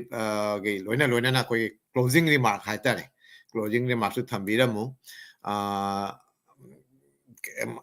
third round hai da asina third round asina sum lo sanjane koi kano si gi ngasi gi thodang si around 1 hour 10 minutes aduna koi lo sala 2 hours na 145 minutes ki manung lo sanjadingi rosona gi koi bhai tajarasi tabirasi promote amuka na Manipuri mirror wo ngamkhaili tena thagacheri ngasi ki program sida saruk yari ba ichi puna maksu sorasuri unakhre puna maka aduna ngasi jamne he aranungai basi kharab si hele nasi program si loy buloy hening de khar kuina ga leining phamana sum ichi singji ubajida ado jamna nungai khre adai ngasi program ingbi riba puna makusu comments amasung like bibiriba puna makusu thagacheri nah hoi mayam puna makni ingbi bagi ekhoisu ꯄꯨꯛꯅꯤꯡ ꯊꯧꯒꯠꯄꯤꯕ ꯑꯩꯈꯣꯏꯁꯨ ꯌꯥꯝꯅ ꯍꯔꯥꯎꯖꯕꯅꯤ ꯑꯗꯣ ꯑꯩꯈꯣꯏꯁꯨ ꯎꯠꯁꯥꯍ ꯌꯥꯝꯅ ꯐꯪꯉꯤ ꯅꯍꯥꯛ ꯑꯣꯏꯅ ꯐꯖꯕ ꯀꯣꯃꯦꯟꯠꯁ ꯄꯤꯕꯤꯕꯗꯣ ꯑꯗꯨ ꯃꯇꯥꯡꯁꯤꯗ ꯂꯣꯏꯖꯔꯒꯦ ꯃꯌꯥꯝꯕꯨ ꯑꯃꯨꯛꯀ ꯍꯟꯅ ꯁꯂꯥꯝ ꯍꯥꯏꯖꯔꯤ ꯅꯪ ꯁꯩꯔꯦꯡ ꯑꯃ ꯄꯥꯔꯝꯒꯗ꯭ꯔꯣ ꯄꯔꯦꯡ ꯄꯥꯔꯔꯣꯏ ꯍꯥꯏꯔꯤꯕꯣ ꯁꯩꯔꯦꯡ ꯑꯇꯩ ꯄꯥꯔꯔꯣꯏꯒꯦ ꯄꯥꯔꯔꯣꯏꯒꯦ ꯉꯁꯤ ꯑꯣꯀꯦ ꯄꯥꯔꯔꯣꯏ thank you ꯔꯣꯁꯟ ꯑꯩ ꯃꯊꯪꯗ ꯑꯣꯖꯥ ꯀꯩꯅꯣꯗ ꯂꯥꯛꯆꯔꯒꯦ ꯑꯣꯖꯥ ꯕ꯭ꯔꯤꯟꯗꯥꯗ ꯀꯔꯤꯒꯨꯝꯕ ꯑꯣꯖꯥ ꯕ꯭ꯔꯤꯟꯗꯥꯒꯤ ꯋꯥꯍꯩ ꯑꯔꯣꯏꯕ ꯋꯥꯍꯩ ꯑꯃꯁꯨꯡ ꯑꯣꯖꯥꯒꯤ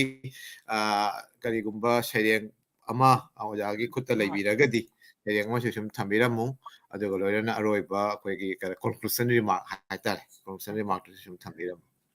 ꯉꯁꯤ ꯊꯧꯔꯝꯁꯤꯕꯨ ꯌꯦꯡꯕꯤꯔꯤꯕ ꯃꯤꯠꯌꯦꯡ ꯇꯥꯕꯤꯔꯤꯕ ꯃꯌꯥꯝꯒꯤ ꯃꯐꯝꯗ ꯑꯩꯈꯣꯏꯅ ꯉꯁꯤ ꯄ꯭ꯔꯣꯒ꯭ꯔꯥꯝꯁꯤ ꯋꯨꯃꯦꯟꯁ ꯗꯦꯗ ꯇꯧꯕꯁꯤ ꯑꯩꯈꯣꯏꯒꯤ ꯏꯆꯤꯜ ꯏꯅꯥꯎ ꯑꯣꯖꯥ ꯃꯌꯥꯝꯁꯤꯡ ꯄꯨꯟꯕ ꯑꯃꯁꯨꯡ ꯃꯁꯥ ꯃꯁꯥꯒꯤ ꯊꯣꯛꯂꯛꯄ ꯋꯥꯈꯜ ꯐꯣꯡꯗꯣꯛꯅꯔꯒ ꯉꯁꯤ ꯌꯥꯝꯅ ꯅꯨꯡꯉꯥꯏꯕ ꯐꯥꯎꯏ ꯀꯔꯤꯅ ꯍꯥꯏꯕꯗꯤ ꯅꯨꯄꯤ ꯑꯩꯈꯣꯏꯅ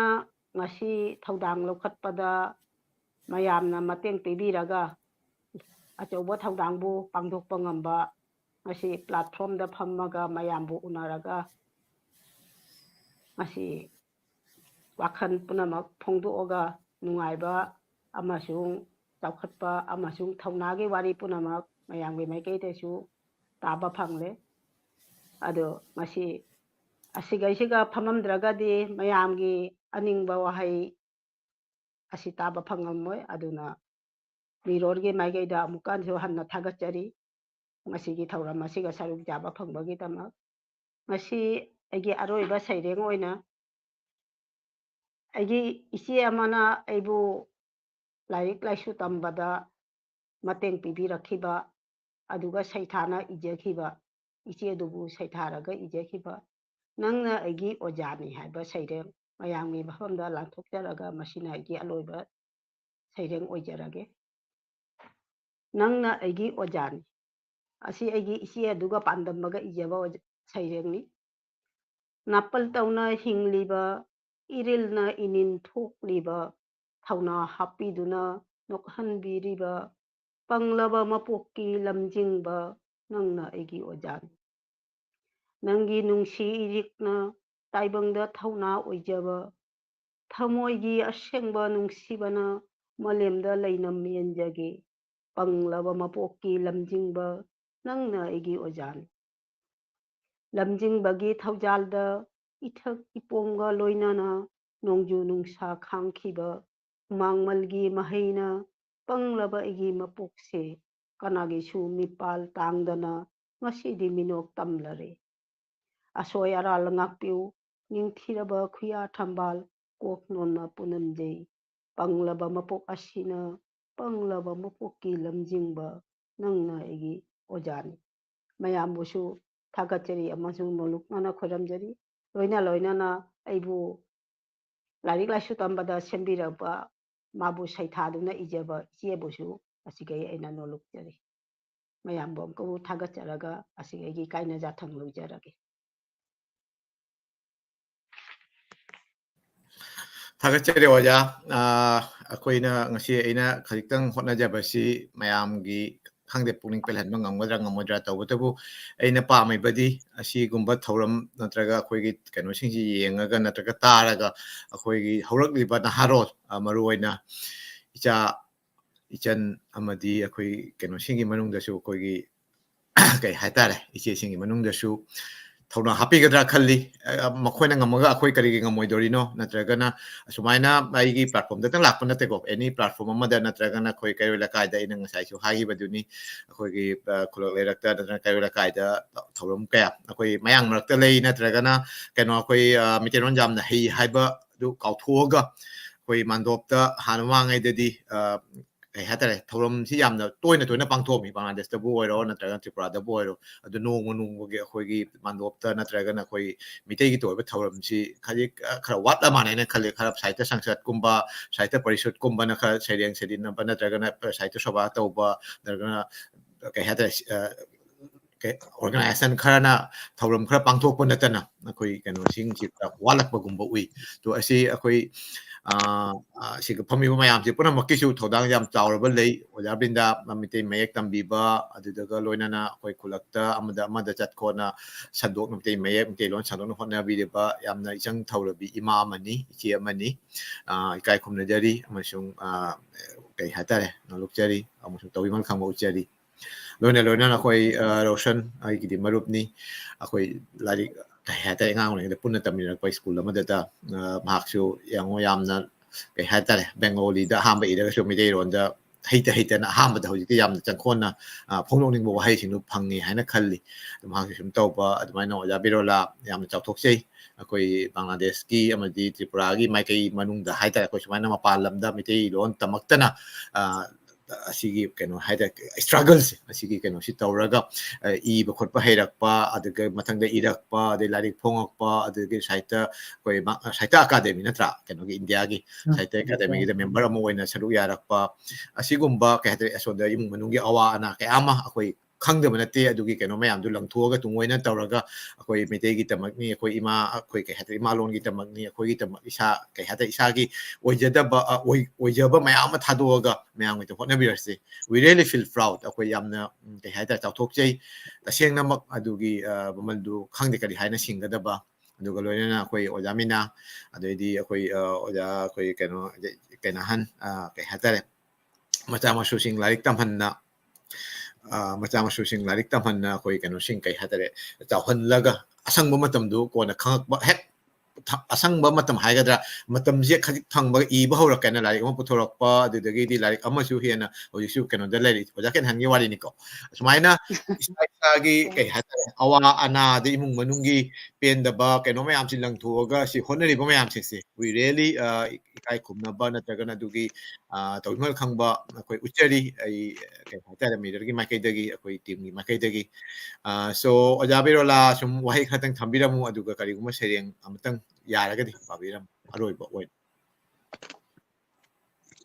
Thakasari ngasigi Manipur Mirror sida akoina saruk jari hanna thagatpata phongdoksari yam nungai asumaina ngasigi akoina platform oja pramutna sembirakna Manipur Mirror gi platform da saireng saidinna baje akoi yaragadi aina haijaningba thamjaningba itattana akoise thada amumuktang orajo anirak oragasu akoi mayam punpinana akoigi thangse phenga thawi haibagum akoidi dugjam thawdabanina sumai pullaga mayam jawi oja sing akoi thawnaba hotnasi akoisu kari hai program je akoi yam toina saireng saidinaba Manipur gumna Assam gumna toina thoktabanina akoina akoigi saireng saidinaba ma leire haiba taragadi is ai adu ta inhan adu haigre ai ngasi asi thini haiba wakhanda interest ma pokhatpa ma helakani adumaina oja pramuta ina hajaning badi tattana akoigi marakta akoigi mirror gi atopa thabak thorom pangthogasu saireng saidinabagi thorom jidi aigi wakhalon dadi aina hajaning badadi itattana pangthoksi asi hajaningi asi hairaga aigi aroibo oina saireng tentakpa matang thamjarage aigi sairengi maming asengba lanni nungsikhi aina thamoigi piklaba kasin sida kana khanghandana kana tahandana lamdam lapna leijarabasu taningkhina pauta sonjakhina hakki minglenta mama masagi tatna thanaba yadraba kisibu ataisu hena sesinki imanangna awaba tarabada lanphamda maithiraba lidisigi khungangna machu kayagi gulabna asengba lidisibu malem thungna saktakpagum imanangna mamon noglakpa mangal chawi oirakpa ngairi na sana matamdo minungsi sendraba lamsa singdugi khayakta takraba isil ipa athauba sing nakhoigi igi irik lemna mangloi malem leisada tinkraba imagi tamak thawaina pontha pikhraba athauba sap imana mamun noklakpa kanda ꯅꯈꯣꯏꯒꯤ ꯊꯋꯥꯏꯅ ꯁꯥꯟꯇꯤ ꯑꯣꯏꯔꯨꯀꯣ ꯍꯜꯂꯛꯈꯣꯀꯣ ꯑꯃꯨꯛ ꯍꯟꯅ ꯏꯃꯥꯒꯤ ꯒꯔꯚꯗ ꯅꯥꯎ ꯄꯨꯗꯨꯅ ꯏꯃꯥꯒꯤ ꯑꯁꯦꯡꯕ ꯂꯟꯅꯤ ꯅꯈꯣꯏꯗꯤ ꯐꯤꯖꯤꯒꯤ ꯃꯅꯤꯅꯤ ꯑꯌꯨꯛꯀꯤ ꯀꯣꯔꯧꯒꯨꯝ ꯑꯍꯤꯡꯒꯤ ꯊꯥꯖꯒꯨꯝ ꯂꯩꯍꯧꯔꯒꯅꯤ ꯏꯇꯤꯍꯥꯁꯅ ꯁꯥꯈꯤ ꯑꯣꯏꯗꯨꯅ ꯁꯅꯥꯒꯤ ꯀꯥꯂꯤꯅ ꯃꯌꯦꯛ ꯂꯥꯅ ꯌꯦꯛꯇꯨꯅ ꯃꯃꯥ ꯅꯤꯡꯕ ꯑꯊꯧꯕ ꯁꯥ ꯂꯣꯏꯖꯔꯦ ꯑꯩꯒꯤ ꯂꯥꯁ ꯄꯣꯌꯦꯝ ꯃꯇꯥꯡ ꯑꯁꯤꯗ ꯊꯥꯒꯠꯆꯔꯤ ꯑꯣꯖꯥ ꯑꯣꯖꯥ ꯕꯤꯔꯣꯂꯥ ꯇꯁꯦꯡꯅꯃꯛ ꯑꯩꯈꯣꯏꯁꯨ ꯄꯥꯝꯖꯕꯅꯤ ꯇꯣꯏꯅ ꯇꯣꯏꯅ ꯃꯌꯥꯝꯁꯤ ꯀꯩꯅꯣ ꯇꯧꯕ ꯀꯩ ꯍꯥꯏꯇꯥꯔꯦ ꯄ꯭ꯂꯥꯠꯐꯣꯝ ꯑꯃꯗ ꯄꯨꯔꯛꯑꯒ ꯁꯤꯟꯕꯁꯤ ꯇꯧꯕꯇꯕꯨ ꯑꯣꯖꯥꯅꯁꯨ ꯄꯟꯕꯤꯔꯤꯗꯨꯅ ꯑꯩꯈꯣꯏꯒꯤ ꯑꯇꯩ ꯑꯇꯩ ꯄ꯭ꯔꯣꯒ꯭ꯔꯥꯝ ꯏꯁꯥꯒꯤ ꯑꯆꯤꯟꯕ ꯃꯄꯥꯟꯗ ꯂꯩꯕꯅꯤꯅ ꯑꯩꯅ ꯇꯧꯅꯤꯡꯕ ꯍꯥꯏꯒꯗ꯭ꯔꯥ ꯑꯩꯅ ꯀꯩꯅꯣ ꯇꯧꯕꯗꯤ ꯌꯥꯝꯅ ꯂꯩ ꯑꯗꯨ ꯑꯣꯏꯔꯒꯁꯨ ꯑꯩꯒꯤ ꯂꯤꯃꯤꯇꯦꯁꯟ ꯍꯥꯏꯒꯗ꯭ꯔꯥ ꯑꯩꯈꯣꯏꯒꯤ ꯑꯋꯥꯕ ꯈꯔꯁꯨ ꯁꯨꯝ ꯂꯩꯕ ꯇꯧꯕꯇꯕꯨ ꯑꯗꯨ ꯑꯣꯏꯔꯒꯁꯨ ꯑꯩꯈꯣই ꯃꯊꯪ ꯑꯁꯨꯝ ꯑꯁꯤꯒꯨꯝꯕ ꯑꯃ ꯄ꯭ꯔꯣꯒ꯭ꯔꯥꯝ ꯌꯥꯝꯅ ꯆꯪꯈꯣꯟꯅ ꯅꯠꯇ꯭ꯔꯒꯁꯨ ꯑꯅꯤ ꯑꯍꯨꯝ ꯑꯩꯈꯣꯏ ꯀꯩ ꯍꯥꯏꯇꯥꯔꯦ ꯍꯣꯏ ꯍꯣꯏ ꯃꯌꯥꯝꯅ ꯄꯨꯟꯅ ꯄꯨꯟꯕꯁꯤ ꯈꯔꯗꯤ ꯋꯥꯏ ꯀꯩꯅꯣ ꯑꯃꯒꯤ ꯁꯪꯒꯅꯤ ꯑꯃꯒꯤ ꯁꯪꯉꯣꯏ ꯑꯃꯒꯤ ꯁꯪꯒꯅꯤ ꯑꯃꯒꯤ ꯁꯪ ꯅꯠꯇ꯭ꯔꯒ ꯇꯥꯏꯃꯤꯡ ꯆꯥꯟꯅꯗꯕ there's a lot of ꯀꯩ ꯍꯥꯏꯇꯥꯔꯦ ꯑꯩꯈꯣꯏꯒꯤ ꯃꯅꯨꯡꯗꯁꯨ ꯈꯔ ꯀꯝꯃꯨꯅꯤꯀꯦꯁꯟꯒꯤ ꯑꯋꯥꯕ ꯈꯔꯁꯨ ꯁꯨꯝ ꯂꯩꯕ ꯑꯗꯨ ꯑꯣꯏꯔꯒꯁꯨ ꯁꯨꯝ ꯑꯥꯁꯤꯔꯕꯥꯗ ꯇꯧꯕꯤꯌꯨ ꯏꯆꯦꯁꯤꯡ ꯏꯃꯥꯁꯤꯡꯅ ꯑꯩꯈꯣꯏꯁꯨ ꯉꯝꯕ ꯃꯈꯩ ꯍꯣꯠꯅꯖꯔꯛꯀꯅꯤ ꯑꯗꯨ ꯃꯊꯪꯗ ꯀꯩ ꯍꯥꯏꯇꯥꯔꯦ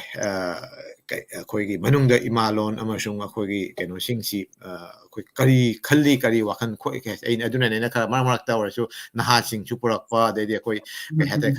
ꯑꯩꯈꯣꯏꯅ ꯌꯧꯕ ꯉꯝꯗꯕ ꯃꯌꯥꯝꯅꯗꯤ ꯁꯨꯝ ꯀꯩꯅꯣ ꯑꯣꯏꯅ ꯀꯩꯔꯣꯏ ꯂꯩꯀꯥꯏꯗꯗꯤ ꯌꯥꯝ ꯐꯖꯅ ꯃꯥꯁꯤ ꯁꯨꯝ ꯋꯥꯔꯤꯗꯤ ꯁꯨꯝ ꯈꯪꯕ ꯑꯗꯨꯒ ꯃꯌꯥꯝꯗꯗꯤ ꯇꯥꯍꯟꯕ ꯉꯝꯗ ꯑꯗꯨꯒꯨꯝꯕ ꯀꯩꯅꯣꯁꯤꯡꯁꯨ ꯑꯩꯈꯣꯏ ꯃꯊꯪ ꯄꯣꯠꯆꯔꯛꯀꯦ ꯇꯣ ꯃꯊꯪꯗ ꯀꯩꯅꯣꯗ ꯁꯦꯀꯦꯟ ꯍꯥꯟꯗ ꯂꯥꯛꯑꯒꯦ ꯋꯥꯔꯤ ꯀꯩꯅꯣꯁꯤ ꯇꯥꯕ꯭ꯔꯣ ꯁꯦꯀꯦꯟ ꯍꯥꯟꯒꯤ ꯀꯩꯅꯣꯁꯦ ꯈꯔ ꯃꯌꯦꯛ ꯁꯦꯡꯕ ꯇꯥꯏꯌꯦ ꯑꯣꯀꯦ ꯇꯥꯏ ꯑꯣꯀꯦ ꯇꯥꯏ ꯑꯃꯨꯛꯁꯨ ꯍꯧꯖꯤꯛ ꯀꯩꯅꯣ ꯀꯩꯅꯣ ꯇꯧꯔꯦ ꯑꯣꯀꯦ ꯑꯗꯨ ꯑꯣꯏꯔꯒꯗꯤ ꯉꯁꯤ ꯀꯩꯅꯣꯁꯤꯒꯤ ꯑꯣꯏꯅ ꯊꯧꯔꯝꯁꯤꯒꯤ ꯑꯔꯣꯏꯕ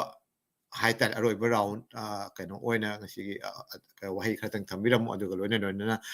ꯁꯩꯔꯦꯡ ꯑꯃꯇꯪ ꯊꯝꯕꯤꯔꯝꯃꯨ ꯑꯃꯁꯨꯡ ꯑꯩꯈꯣꯏꯒꯤ ꯉꯁꯤ ꯊꯧꯔꯝ ꯑꯁꯤꯗ ꯌꯥꯎꯔꯤꯕ ꯅꯠꯇ꯭ꯔꯒꯅ ꯁꯔꯨꯛ ꯌꯥꯔꯤꯕ ꯑꯃꯗꯤ ꯇꯥꯔꯤꯕ ꯑꯣꯗꯤꯌꯦꯟꯁ ꯅꯠꯇ꯭ꯔꯒ ꯃꯊꯪꯗ ꯂꯥꯛꯀꯗꯕ ꯃꯊꯪꯗ ꯇꯥꯔꯛꯀꯗꯕ ꯃꯌꯥꯝꯁꯨ ꯑꯣꯖꯥꯅ ꯀꯔꯤ ꯍꯥꯏꯅꯤꯡꯕ ꯂꯩꯕ ꯑꯗꯨꯁꯨ ꯁꯨꯝ ꯊꯝꯕꯤꯔꯝꯃꯨ ꯍꯥꯏꯕꯤꯌꯨ ꯑꯣꯖꯥ ꯕꯤꯔꯂꯥꯅ ꯄꯟꯕꯤꯈꯤꯕ ꯋꯥꯐꯝꯁꯦ ꯌꯥꯝ ꯆꯨꯝꯃꯤ ꯍꯥꯏꯖꯅꯤꯡꯉꯤ ꯑꯗꯣ ꯉꯁꯤꯒꯤ ꯑꯩꯈꯣꯏ ꯏꯟꯇꯔꯅꯦꯁꯅꯦꯜ ꯋꯣꯃꯦꯟꯁ ꯗꯦꯁꯤꯗ ꯃꯌꯥꯝꯕꯨ ꯎꯅꯍꯟꯕꯒꯤ ꯄ꯭ꯔꯣꯒ꯭ꯔꯥꯝ ꯁꯤꯟꯕꯤꯕꯒꯤꯗꯃꯛ ꯑꯃꯨꯛꯀꯁꯨ ꯍꯟꯅ ꯑꯩ ꯊꯃꯣꯏ ꯁꯦꯡꯅ ꯊꯥꯒꯠꯄ ꯐꯣꯡꯗꯣꯛꯆꯔꯤ ꯏꯀꯥꯏ ꯈꯨꯝꯅꯖꯔꯤ ꯑꯗ ꯑꯁꯣꯏ ꯑꯔꯥꯝ ꯀꯌꯥ ꯌꯥꯎꯔꯕꯁꯨ ꯌꯦꯡꯕꯤꯔꯤꯕ ꯇꯥꯕꯤꯔꯤꯕ ꯄꯨꯝꯅꯃꯛꯀꯤ ꯃꯐꯝꯗ ꯈꯨꯔꯨꯝꯖꯔꯤ ꯉꯥꯛꯄꯤꯅꯕ ꯑꯩ ꯑꯂꯣꯏꯕ ꯑꯣꯏꯅ ꯑꯗꯨꯒ ꯁꯩꯔꯦꯡꯁꯦ ꯄꯥꯗ꯭ꯔꯤꯉꯩꯗ ꯋꯥꯐꯝꯇꯪꯒ ꯐꯣꯡꯗꯣꯛꯆꯒꯦ ꯄ꯭ꯔꯃꯣꯗꯅ ꯍꯧꯖꯤꯛ ꯉꯥꯏꯍꯥꯛ ꯃꯃꯥꯡꯗ ꯂꯥꯏꯔꯤꯛ ꯐꯣꯡꯕꯒꯤ ꯍꯥꯏꯐꯦꯠ ꯄꯟꯈꯤꯕꯗꯣ ꯑꯩꯒꯤ ꯋꯥꯔꯤ ꯃꯆꯥꯒꯤ ꯂꯥꯏꯔꯤꯛ ꯑꯃ ꯐꯣꯡꯕꯒꯤꯗꯃꯛ ꯍꯧꯖꯤꯛ ꯁꯦꯝ ꯁꯥꯅ ꯂꯣꯏꯔꯦ ꯑꯗꯨ ꯃꯌꯥꯝꯒꯤ ꯃꯐꯝꯗ ꯐꯣꯡꯗꯣꯛꯆꯔꯤ ꯍꯧꯖꯤꯛ ꯑꯗꯩꯗꯤ ꯑꯩꯒꯤ ꯁꯩꯔꯦꯡ ꯑꯃꯇꯪꯒ ꯑꯂꯣꯏꯕ ꯑꯣꯏꯅ ꯂꯥꯟꯊꯣꯛꯆꯔꯝꯒꯦ ꯁꯩꯔꯦꯡꯒꯤ ꯃꯃꯤꯡ ꯏꯃꯥ ꯄꯥꯟꯗꯝꯅꯤꯉꯥꯏ ꯂꯩꯇꯦ ꯏꯃꯥꯕꯨ ꯅꯨꯡꯁꯤꯕ ꯎꯍꯟꯕꯤꯔꯝꯕꯅꯤ ꯅꯤꯡꯊꯤꯔꯕ ꯃꯥꯂꯦꯝꯁꯦ ꯌꯣꯛꯄꯤꯔꯝꯂꯦ ꯅꯪꯅ ꯆꯥꯎꯅꯕ ꯅꯇꯝꯕꯥꯛꯇ ꯀꯣꯟꯕꯤꯗꯨꯅ ꯇꯝꯕꯤꯔꯝꯂꯦ ꯑꯍꯥꯟꯕ ꯏꯔꯣꯜ ꯏꯃꯥ ꯀꯧꯕ ꯈꯣꯏꯊꯨꯝꯂꯕ ꯁꯤꯡꯉꯝꯂꯣꯏ ꯏꯃꯥꯒꯤ ꯈꯣꯝꯂꯥꯡꯕꯒꯤ ꯃꯃꯜ ꯀꯥꯎꯖꯗꯦ ꯏꯃꯥ ꯅꯆꯥꯅ ꯅꯨꯡꯉꯥꯏꯕ ꯏꯃꯥꯒꯤ ꯅꯨꯃꯤꯠꯁꯤꯗ ꯌꯥꯏꯐꯕ ꯄꯤꯖꯔꯤ ꯅꯆꯥꯅ ꯇꯥꯛꯄꯤꯔꯝꯕ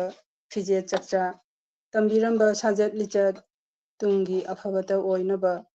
ꯉꯝꯖꯅꯕ ꯉꯥꯛꯆꯕ ꯅꯨꯡꯁꯤꯖꯕ ꯃꯃꯥꯒꯤ ꯁꯛꯇꯝꯕꯨ ꯍꯥꯏꯕꯤꯔꯝꯕ ꯅꯆꯤꯟ ꯅꯅꯥꯎ ꯅꯨꯡꯁꯤꯅꯧ ꯄꯂꯦꯝ ꯄꯟꯊꯧꯅ ꯂꯩꯈꯤꯗ꯭ꯔꯕ ꯈꯥꯟ ꯌꯦꯟꯊꯣꯛꯅꯧ ꯅꯨꯡꯁꯤꯕ ꯋꯥꯔꯤ ꯋꯥꯈꯜ ꯄꯨꯛꯅꯤꯡ ꯏꯪꯊꯒꯅꯤ ꯌꯥꯎꯗꯦ ꯑꯔꯥꯜꯕ ꯋꯥꯌꯦꯜ ꯃꯃꯥ ꯀꯧꯕꯤꯒꯤ ꯄꯨꯛꯅꯤꯡꯗ ꯍꯥꯡꯂꯕ ꯊꯃꯣꯏꯗ ꯏꯃꯥꯒꯤ ꯅꯨꯡꯁꯤꯕ ꯈꯨꯖꯣꯛ ꯊꯟꯅ ꯊꯝꯕꯤꯔꯝꯕ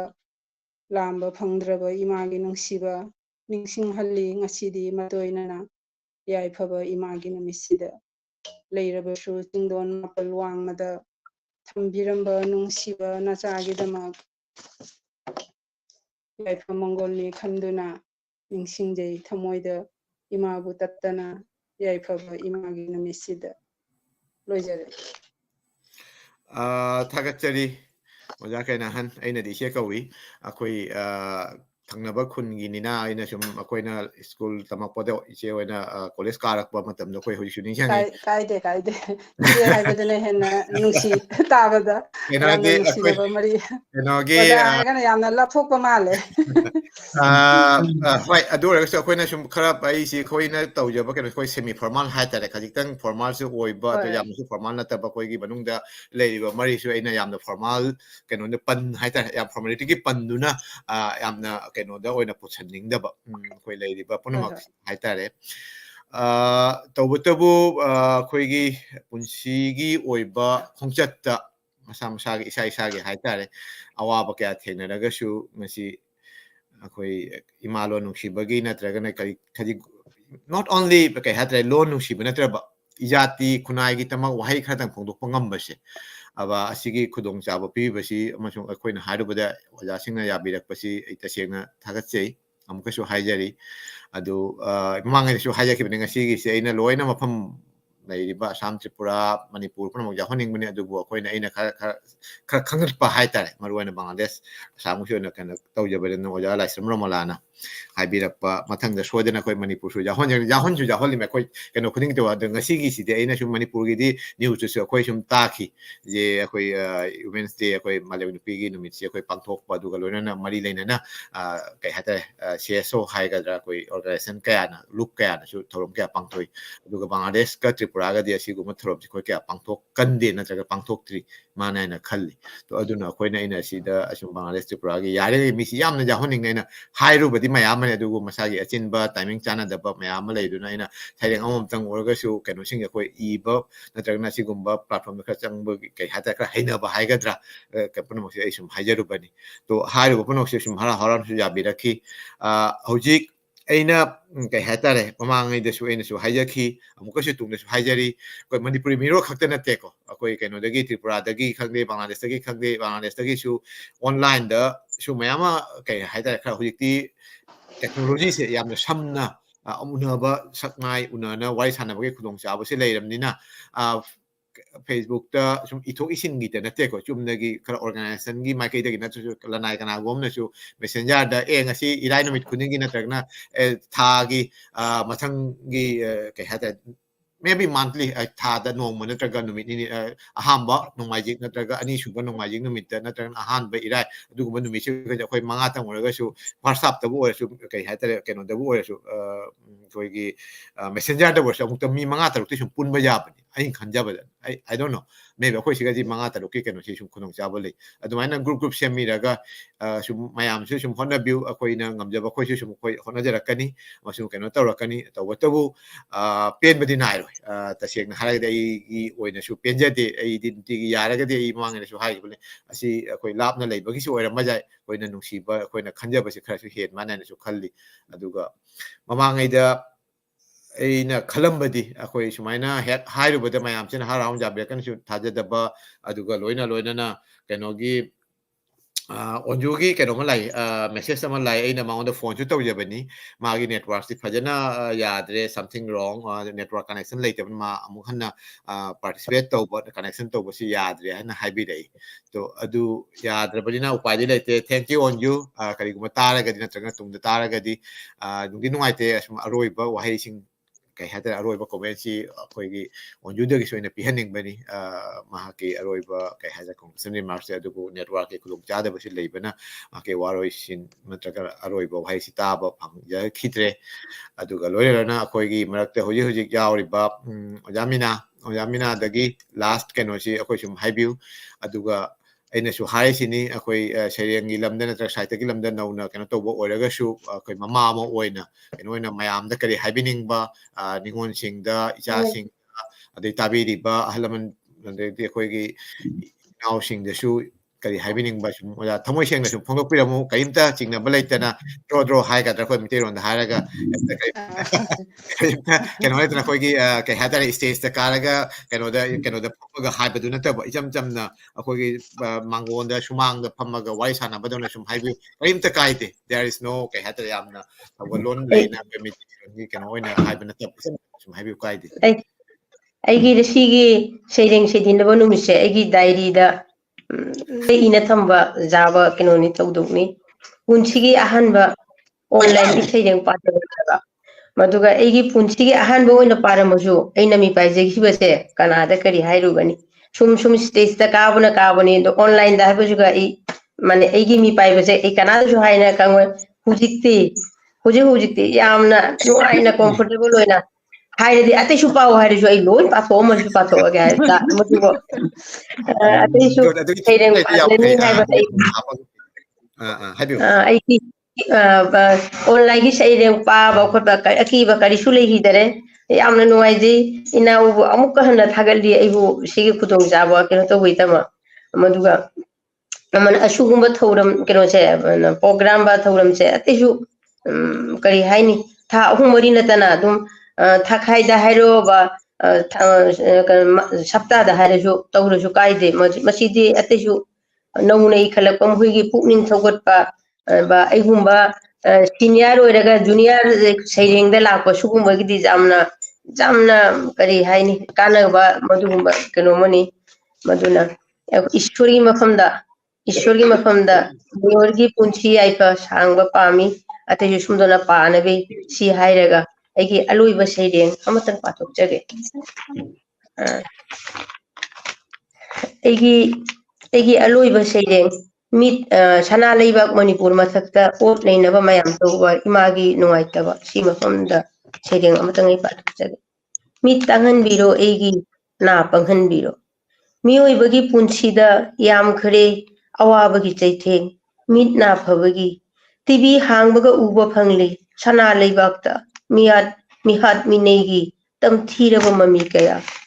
ꯔꯦꯗꯤꯑꯣꯗ ꯄꯥꯎꯗꯝꯂꯤ ꯁꯟꯖꯩꯅ ꯂꯦꯞꯄ ꯂꯩꯇꯅ ꯂꯥꯟꯒꯤ ꯃꯄꯥꯎ ꯆꯦꯐꯣꯡꯗ ꯐꯣꯡꯂꯤ ꯅꯨꯡꯇꯤꯒꯤ ꯊꯣꯛꯍꯟꯅꯤꯡꯗ꯭ꯔꯕ ꯊꯧꯗꯣꯛ ꯀꯌꯥꯒꯤ ꯄꯥꯎ ꯐꯤꯉꯧꯅ ꯀꯨꯞꯇꯨꯅ ꯊꯝꯂꯤꯕ ꯊꯋꯥꯏ ꯌꯥꯎꯗ꯭ꯔꯕ ꯍꯛꯆꯥꯡꯁꯤꯡꯒꯤ ꯃꯔꯛꯇ ꯊꯤꯔꯤ ꯃꯄꯥꯅ ꯃꯆꯥꯕꯨ ꯂꯩꯕꯥꯛꯇ ꯑꯣꯟꯊꯣꯏꯅ ꯇꯦꯡꯊꯥꯔꯤ ꯃꯆꯥ ꯀꯥꯏꯅꯕꯒꯤ ꯃꯃꯥꯁꯤꯡꯅ ꯌꯦꯡꯕ ꯉꯝꯖꯗ꯭ꯔꯦ ꯏꯃꯤꯠꯁꯤꯅ ꯊꯃꯣꯏ ꯁꯣꯛꯂꯕ ꯇꯛꯇꯝꯁꯤꯡ ꯍꯦ ꯏꯃꯥ ꯃꯅꯤꯄꯨꯔ ꯍꯟꯖꯤꯟꯕꯤꯔꯣ ꯃꯍꯧꯁꯥꯒꯤ ꯐꯤꯕꯝꯗ ꯅꯠꯇ꯭ꯔꯒ ꯃꯤꯠ ꯇꯥꯡꯍꯟꯕꯤꯔꯣ ꯑꯩꯒꯤ ꯅꯥ ꯄꯪꯍꯟꯕꯤꯔꯣ ꯌꯦꯡꯖꯅꯤꯡꯗ꯭ꯔꯦ ꯀꯥꯡꯂꯨꯞ ꯃꯁꯦꯜ ꯍꯥꯠꯅꯕꯒꯤ ꯇꯝꯊꯤꯔꯕ ꯁꯛꯇꯝꯁꯤꯡ ꯇꯥꯖꯅꯤꯡꯗ꯭ꯔꯦ ꯑꯇꯩ ꯂꯥꯟꯒꯤ ꯃꯤꯔꯥꯎꯈꯣꯜ ꯂꯣꯏꯖꯔꯦ ꯑꯩꯒꯤ ꯁꯩꯔꯦꯡꯁꯤꯒ ꯌꯥꯝ ꯅꯨꯡꯉꯥꯏ ꯀꯩ ꯍꯥꯏꯇꯥꯔꯦ ꯌꯥꯝ ꯑꯋꯥꯕ ꯇꯥꯔꯕ ꯑꯩꯈꯣꯏꯒꯤ ꯌꯥꯝꯅ ꯀꯩ ꯍꯥꯏꯇꯥꯔꯦ ꯊꯣꯛꯍꯟꯅꯤꯡꯗꯕ ꯊꯧꯗꯣꯛ ꯀꯌꯥꯅ ꯀꯩ ꯍꯥꯏꯇꯥꯔꯦ ꯀꯩꯅꯣ ꯇꯧꯅ ꯂꯥꯏꯕꯛ ꯊꯤꯕ ꯊꯧꯗꯣꯛ ꯍꯥꯏꯒꯗ꯭ꯔꯥ ꯊꯣꯛꯍꯟꯅꯤꯡꯗꯕ ꯊꯧꯗꯣꯛ ꯀꯌꯥ ꯂꯩꯔꯤ ꯑꯗꯨꯅ ꯑꯩꯈꯣꯏ ꯄꯦꯟꯗꯕ ꯅꯨꯡꯉꯥꯏꯇꯕ ꯐꯣꯡꯗꯣꯛꯄ ꯅꯠꯇꯅ ꯎꯄꯥꯏꯗꯤ ꯂꯩꯇꯦ ꯇꯧꯕꯇꯕꯨ ꯑꯩꯈꯣꯏꯒꯤ ꯏꯃꯥ ꯂꯝꯗꯝ ꯍꯥꯏꯒꯗ꯭ꯔꯥ ꯑꯩꯈꯣꯏꯅ ꯃꯄꯥꯟꯗ ꯂꯩꯔꯒꯁꯨ ꯅꯨꯡꯇꯤꯒꯤ ꯑꯩꯈꯣꯏꯒꯤ ꯃꯅꯨꯡꯗ ꯑꯩꯈꯣꯏꯅ ꯀꯩ ꯍꯥꯏꯇꯥꯔꯦ ꯂꯥꯠꯆꯅ ꯊꯝꯕ ꯃꯅꯤꯄꯨꯔꯅꯤ ꯑꯗꯨꯕꯨ ꯉꯁꯤ ꯇꯧꯔꯤꯕ ꯊꯧꯗꯣꯛ ꯉꯁꯤ ꯑꯣꯏꯔꯤꯕ ꯊꯧꯗꯣꯛ ꯑꯩꯈꯣই ꯇꯁꯦꯡꯅ ꯄꯦꯟꯗꯦ ꯅꯨꯡꯉꯥꯏꯖꯗꯦ ꯑꯁꯤꯒꯤ ꯀꯩ ꯍꯥꯏꯇꯥꯔꯦ ꯄꯦꯟꯗꯕ ꯐꯣꯡꯗꯣꯛꯆꯩ ꯅꯨꯡꯉꯥꯏꯇꯕ ꯐꯣꯡꯗꯣꯛꯆꯔꯤ ꯑꯋꯥꯕ ꯐꯣꯡꯗꯣꯛꯆꯔꯤ ꯑꯗꯨꯒ ꯂꯣꯏꯅꯅ ꯑꯉꯝꯕ ꯑꯩꯈꯣꯏꯁꯨ ꯃꯇꯦꯡ ꯄꯥꯡꯅꯕ ꯑꯩꯈꯣꯏꯅ ꯇꯧꯕ ꯉꯝꯕ ꯍꯥꯏꯇꯥꯔꯦ ꯑꯗꯨꯒ ꯀꯩꯅꯣ ꯁꯨꯝ ꯆꯠꯊꯖꯔꯤ ꯃꯄꯥꯟꯗ ꯂꯩꯕ ꯑꯁꯥꯝ ꯇ꯭ꯔꯤꯄꯨꯔꯥꯗ ꯅꯠꯇꯕ ꯕꯪꯒ꯭ꯂꯥꯗꯦꯁꯇ ꯅꯠꯇꯕ ꯑꯩꯈꯣꯏ ꯃꯄꯥꯟ ꯂꯝꯗ ꯌꯨꯔꯣꯞ ꯑꯃꯦꯔꯤꯀꯥꯗ ꯀꯣꯔꯤꯌꯥꯗ ꯈꯪꯗꯦ ꯑꯦꯁꯤꯌꯥꯒꯤ ꯃꯐꯝ ꯀꯌꯥꯗ ꯌꯨꯔꯣꯞ ꯃꯐꯝ ꯀꯌꯥꯗ ꯑꯃꯦꯔꯤꯀꯥꯒꯤ ꯃꯐꯝ ꯀꯌꯥꯗ ꯂꯩꯕ ꯑꯩꯈꯣꯏ ꯄꯨꯝꯅꯃꯛꯁꯨ ꯁꯔꯨꯛ ꯌꯥꯔꯤ ꯍꯥꯏꯇꯥꯔꯦ ꯑꯃꯒꯤ ꯃꯑꯣꯡ ꯅꯠꯇ꯭ꯔꯒ ꯑꯃꯗ ꯑꯩꯈꯣꯏ ꯑꯣꯟꯂꯥꯏꯟꯗ ꯃꯤꯇꯤꯡ ꯉꯥꯏꯍꯥꯛ ꯂꯩꯇꯅ ꯇꯣꯏꯅ ꯐꯝꯃꯤ ꯑꯗꯨꯒ ꯂꯣꯏꯅꯅ ꯑꯩꯈꯣꯏ ꯀꯔꯤ ꯇꯧꯕ ꯌꯥꯕꯗꯨꯒꯤ ꯃꯇꯥꯡꯗꯁꯨ ꯑꯩꯈꯣꯏ ꯈꯟꯅ ꯅꯩꯅꯕ ꯑꯩꯈꯣꯏ ꯀꯩꯅꯣ ꯑꯣꯏꯅ ꯋꯥꯠꯁꯑꯦꯞꯇꯕꯨ ꯑꯣꯏꯔꯣ ꯁꯨꯃꯥꯏꯅ ꯖꯨꯝꯗ ꯀꯩ ꯍꯥꯏꯇꯥꯔꯦ ꯑꯣꯟꯂꯥꯏꯟ ꯚꯔꯆꯨꯋꯦꯂꯤ ꯑꯩꯈꯣꯏ ꯈꯟꯅ ꯅꯩꯅꯕ ꯁꯨꯝ ꯇꯧꯋꯤ ꯑꯗꯨꯒ ꯀꯔꯤ ꯇꯧꯕ ꯌꯥꯕ ꯃꯇꯦꯡ ꯄꯥꯡꯕ ꯌꯥꯕ ꯀꯗꯥꯏꯗ ꯀꯔꯤ ꯋꯥꯅꯣꯝꯕ ꯌꯥꯕ ꯑꯗꯨ ꯁꯨꯝ ꯇꯧꯋꯤ ꯀꯔꯤꯗꯤ ꯍꯥꯏꯅꯤ ꯑꯩꯈꯣꯏ ꯌꯥꯝ ꯅꯨꯡꯉꯥꯏꯖꯗꯦ ꯃꯁꯤ ꯈꯔ ꯌꯥꯡꯅ ꯐꯔꯛꯄꯁꯨ ꯑꯣꯏꯁꯅꯨ ꯃꯍꯧꯁꯥꯒꯤ ꯄꯨꯟꯁꯤꯗ ꯂꯥꯛꯄꯁꯨ ꯑꯣꯏꯁꯅꯨ ꯍꯥꯏꯅ ꯑꯩꯅ ꯏꯁꯣꯔꯒꯤ ꯊꯥꯛꯇ ꯏꯁꯣꯔꯗ ꯅꯤꯖꯔꯤ ꯉꯁꯤ ꯑꯩꯈꯣꯏꯒꯤ ꯊꯧꯔꯝ ꯑꯁꯤ ꯍꯥꯏꯅ ꯁꯨꯝ ꯃꯤꯅꯤꯠ ꯀꯩ ꯍꯥꯏꯇꯥꯔꯦ ꯄꯨꯡ 1:40 ꯌꯧꯔꯛꯑꯦ ꯑꯗꯣ ꯑꯩꯈꯣꯏ ꯑꯁꯤ ꯂꯣꯏꯁꯤꯟꯕꯒꯤ ꯇꯥꯟꯖꯥꯁꯤ ꯁꯨꯝ ꯂꯧꯖꯔꯒꯦ ꯑꯗꯣ ꯑꯃꯨꯛꯀꯁꯨ ꯑꯩꯅ ꯃꯌꯥꯝꯗ ꯑꯩꯅ ꯀꯩ ꯍꯥꯏꯇꯥꯔꯦ ꯈꯨꯠ ꯇꯔꯥ ꯅꯤꯡꯁꯤꯡꯖꯔꯤ ꯂꯣꯟꯅ ꯑꯩꯈꯣꯏ ꯍꯥꯏꯖꯔꯤ ꯑꯩꯈꯣꯏꯒꯤ ꯃꯅꯨꯡꯗ ꯀꯔꯤꯒꯨꯝꯕ ꯑꯩꯈꯣꯏꯅ ꯉꯥꯡꯕꯗ ꯍꯥꯏꯕꯗ ꯑꯁꯣꯏꯕ ꯅꯠꯇ꯭ꯔꯒꯅ ꯑꯔꯥꯟꯕ ꯌꯥꯎꯔꯒꯁꯨ ꯃꯌꯥꯝ ꯉꯥꯛꯄꯤꯌꯨ ꯑꯗꯨꯒ ꯇꯨꯡꯗꯁꯨ ꯑꯁꯨꯃꯥꯏꯅ ꯃꯌꯥꯝ ꯑꯩꯈꯣꯏꯅ ꯍꯥꯏꯖꯔꯨꯕꯗ ꯌꯥꯕꯤꯔꯛꯄ ꯅꯠꯇ꯭ꯔꯒ ꯁꯣꯔꯤ ꯑꯩꯈꯣꯏ ꯃꯃꯥꯡꯉꯩꯗꯁꯨ ꯑꯩ ꯍꯥꯏꯈ꯭ꯔꯦ ꯌꯥꯕꯤꯔꯛꯈꯤꯕ ꯄꯨꯝꯅꯃꯛꯄꯨꯁꯨ ꯑꯩꯅ ꯑꯩꯈꯣꯏ ꯉꯁꯤꯒꯤ ꯁꯔꯨꯛ ꯌꯥꯕꯤꯔꯤꯕ ꯄꯨꯝꯅꯃꯛꯄꯨꯁꯨ ꯑꯩꯅ ꯏꯀꯥꯏ ꯈꯨꯝꯅꯖꯔꯤ ꯅꯣꯛꯆꯔꯤ ꯃꯊꯪꯗꯁꯨ ꯃꯅꯤꯄꯨꯔꯗ ꯍꯥꯏꯇꯥꯔꯦ ꯃꯅꯤꯄꯨꯔꯗꯒꯤ ꯑꯣꯖꯥꯁꯤꯡ ꯌꯥꯎꯅ ꯑꯁꯥꯝꯗꯒꯤ ꯑꯣꯖꯥꯁꯤꯡ ꯌꯥꯎꯅ ꯑꯩꯈꯣꯏ ꯁꯤꯟꯕ ꯉꯝꯖꯕ ꯑꯣꯏꯖꯒꯦ ꯑꯗꯨꯒ ꯂꯣꯏꯅꯅ ꯊꯧꯔꯝ ꯀꯩ ꯍꯥꯏꯇꯥꯔꯦ ꯅꯣꯡꯃꯒꯤ ꯅꯠꯇꯅ ꯆꯌꯣꯜꯒꯤ ꯋꯤꯛꯂꯤ ꯅꯠꯇ꯭ꯔꯒꯅ ꯕꯥꯏ ꯋꯤꯛꯂꯤ ꯑꯩꯈꯣꯏ ꯀꯩꯅꯣ ꯇꯧꯕꯁꯤ ꯑꯩꯈꯣꯏ ꯉꯝꯖꯗ꯭ꯔꯒꯁꯨ ngamba matamda akoina ngamba matamda koi som khara toina keno tawbagi keno si koi hona jarakani tawbatabu isa isagi asinba kaya ka thokpiduna mayam yengbiru puna musu tabi dibo puna musu koina kai khumna jari tasegna haragadi manipur dagi assam dagi tripura dagi akoi mapalam dagi yengbiru puna musu aina nolukjari akoi asigai siga jawiba roshon khangde oja birola adedi che kanahan kadi gumba wahi last word haining baga lebna tragadi sum koi ngasigi thawramasi asida sum loisanna bai yathang ni jari mayamdi mayambu kharamjari amuksu hanna ngasigi thawramsibu yengbiriba miyam punamakpusu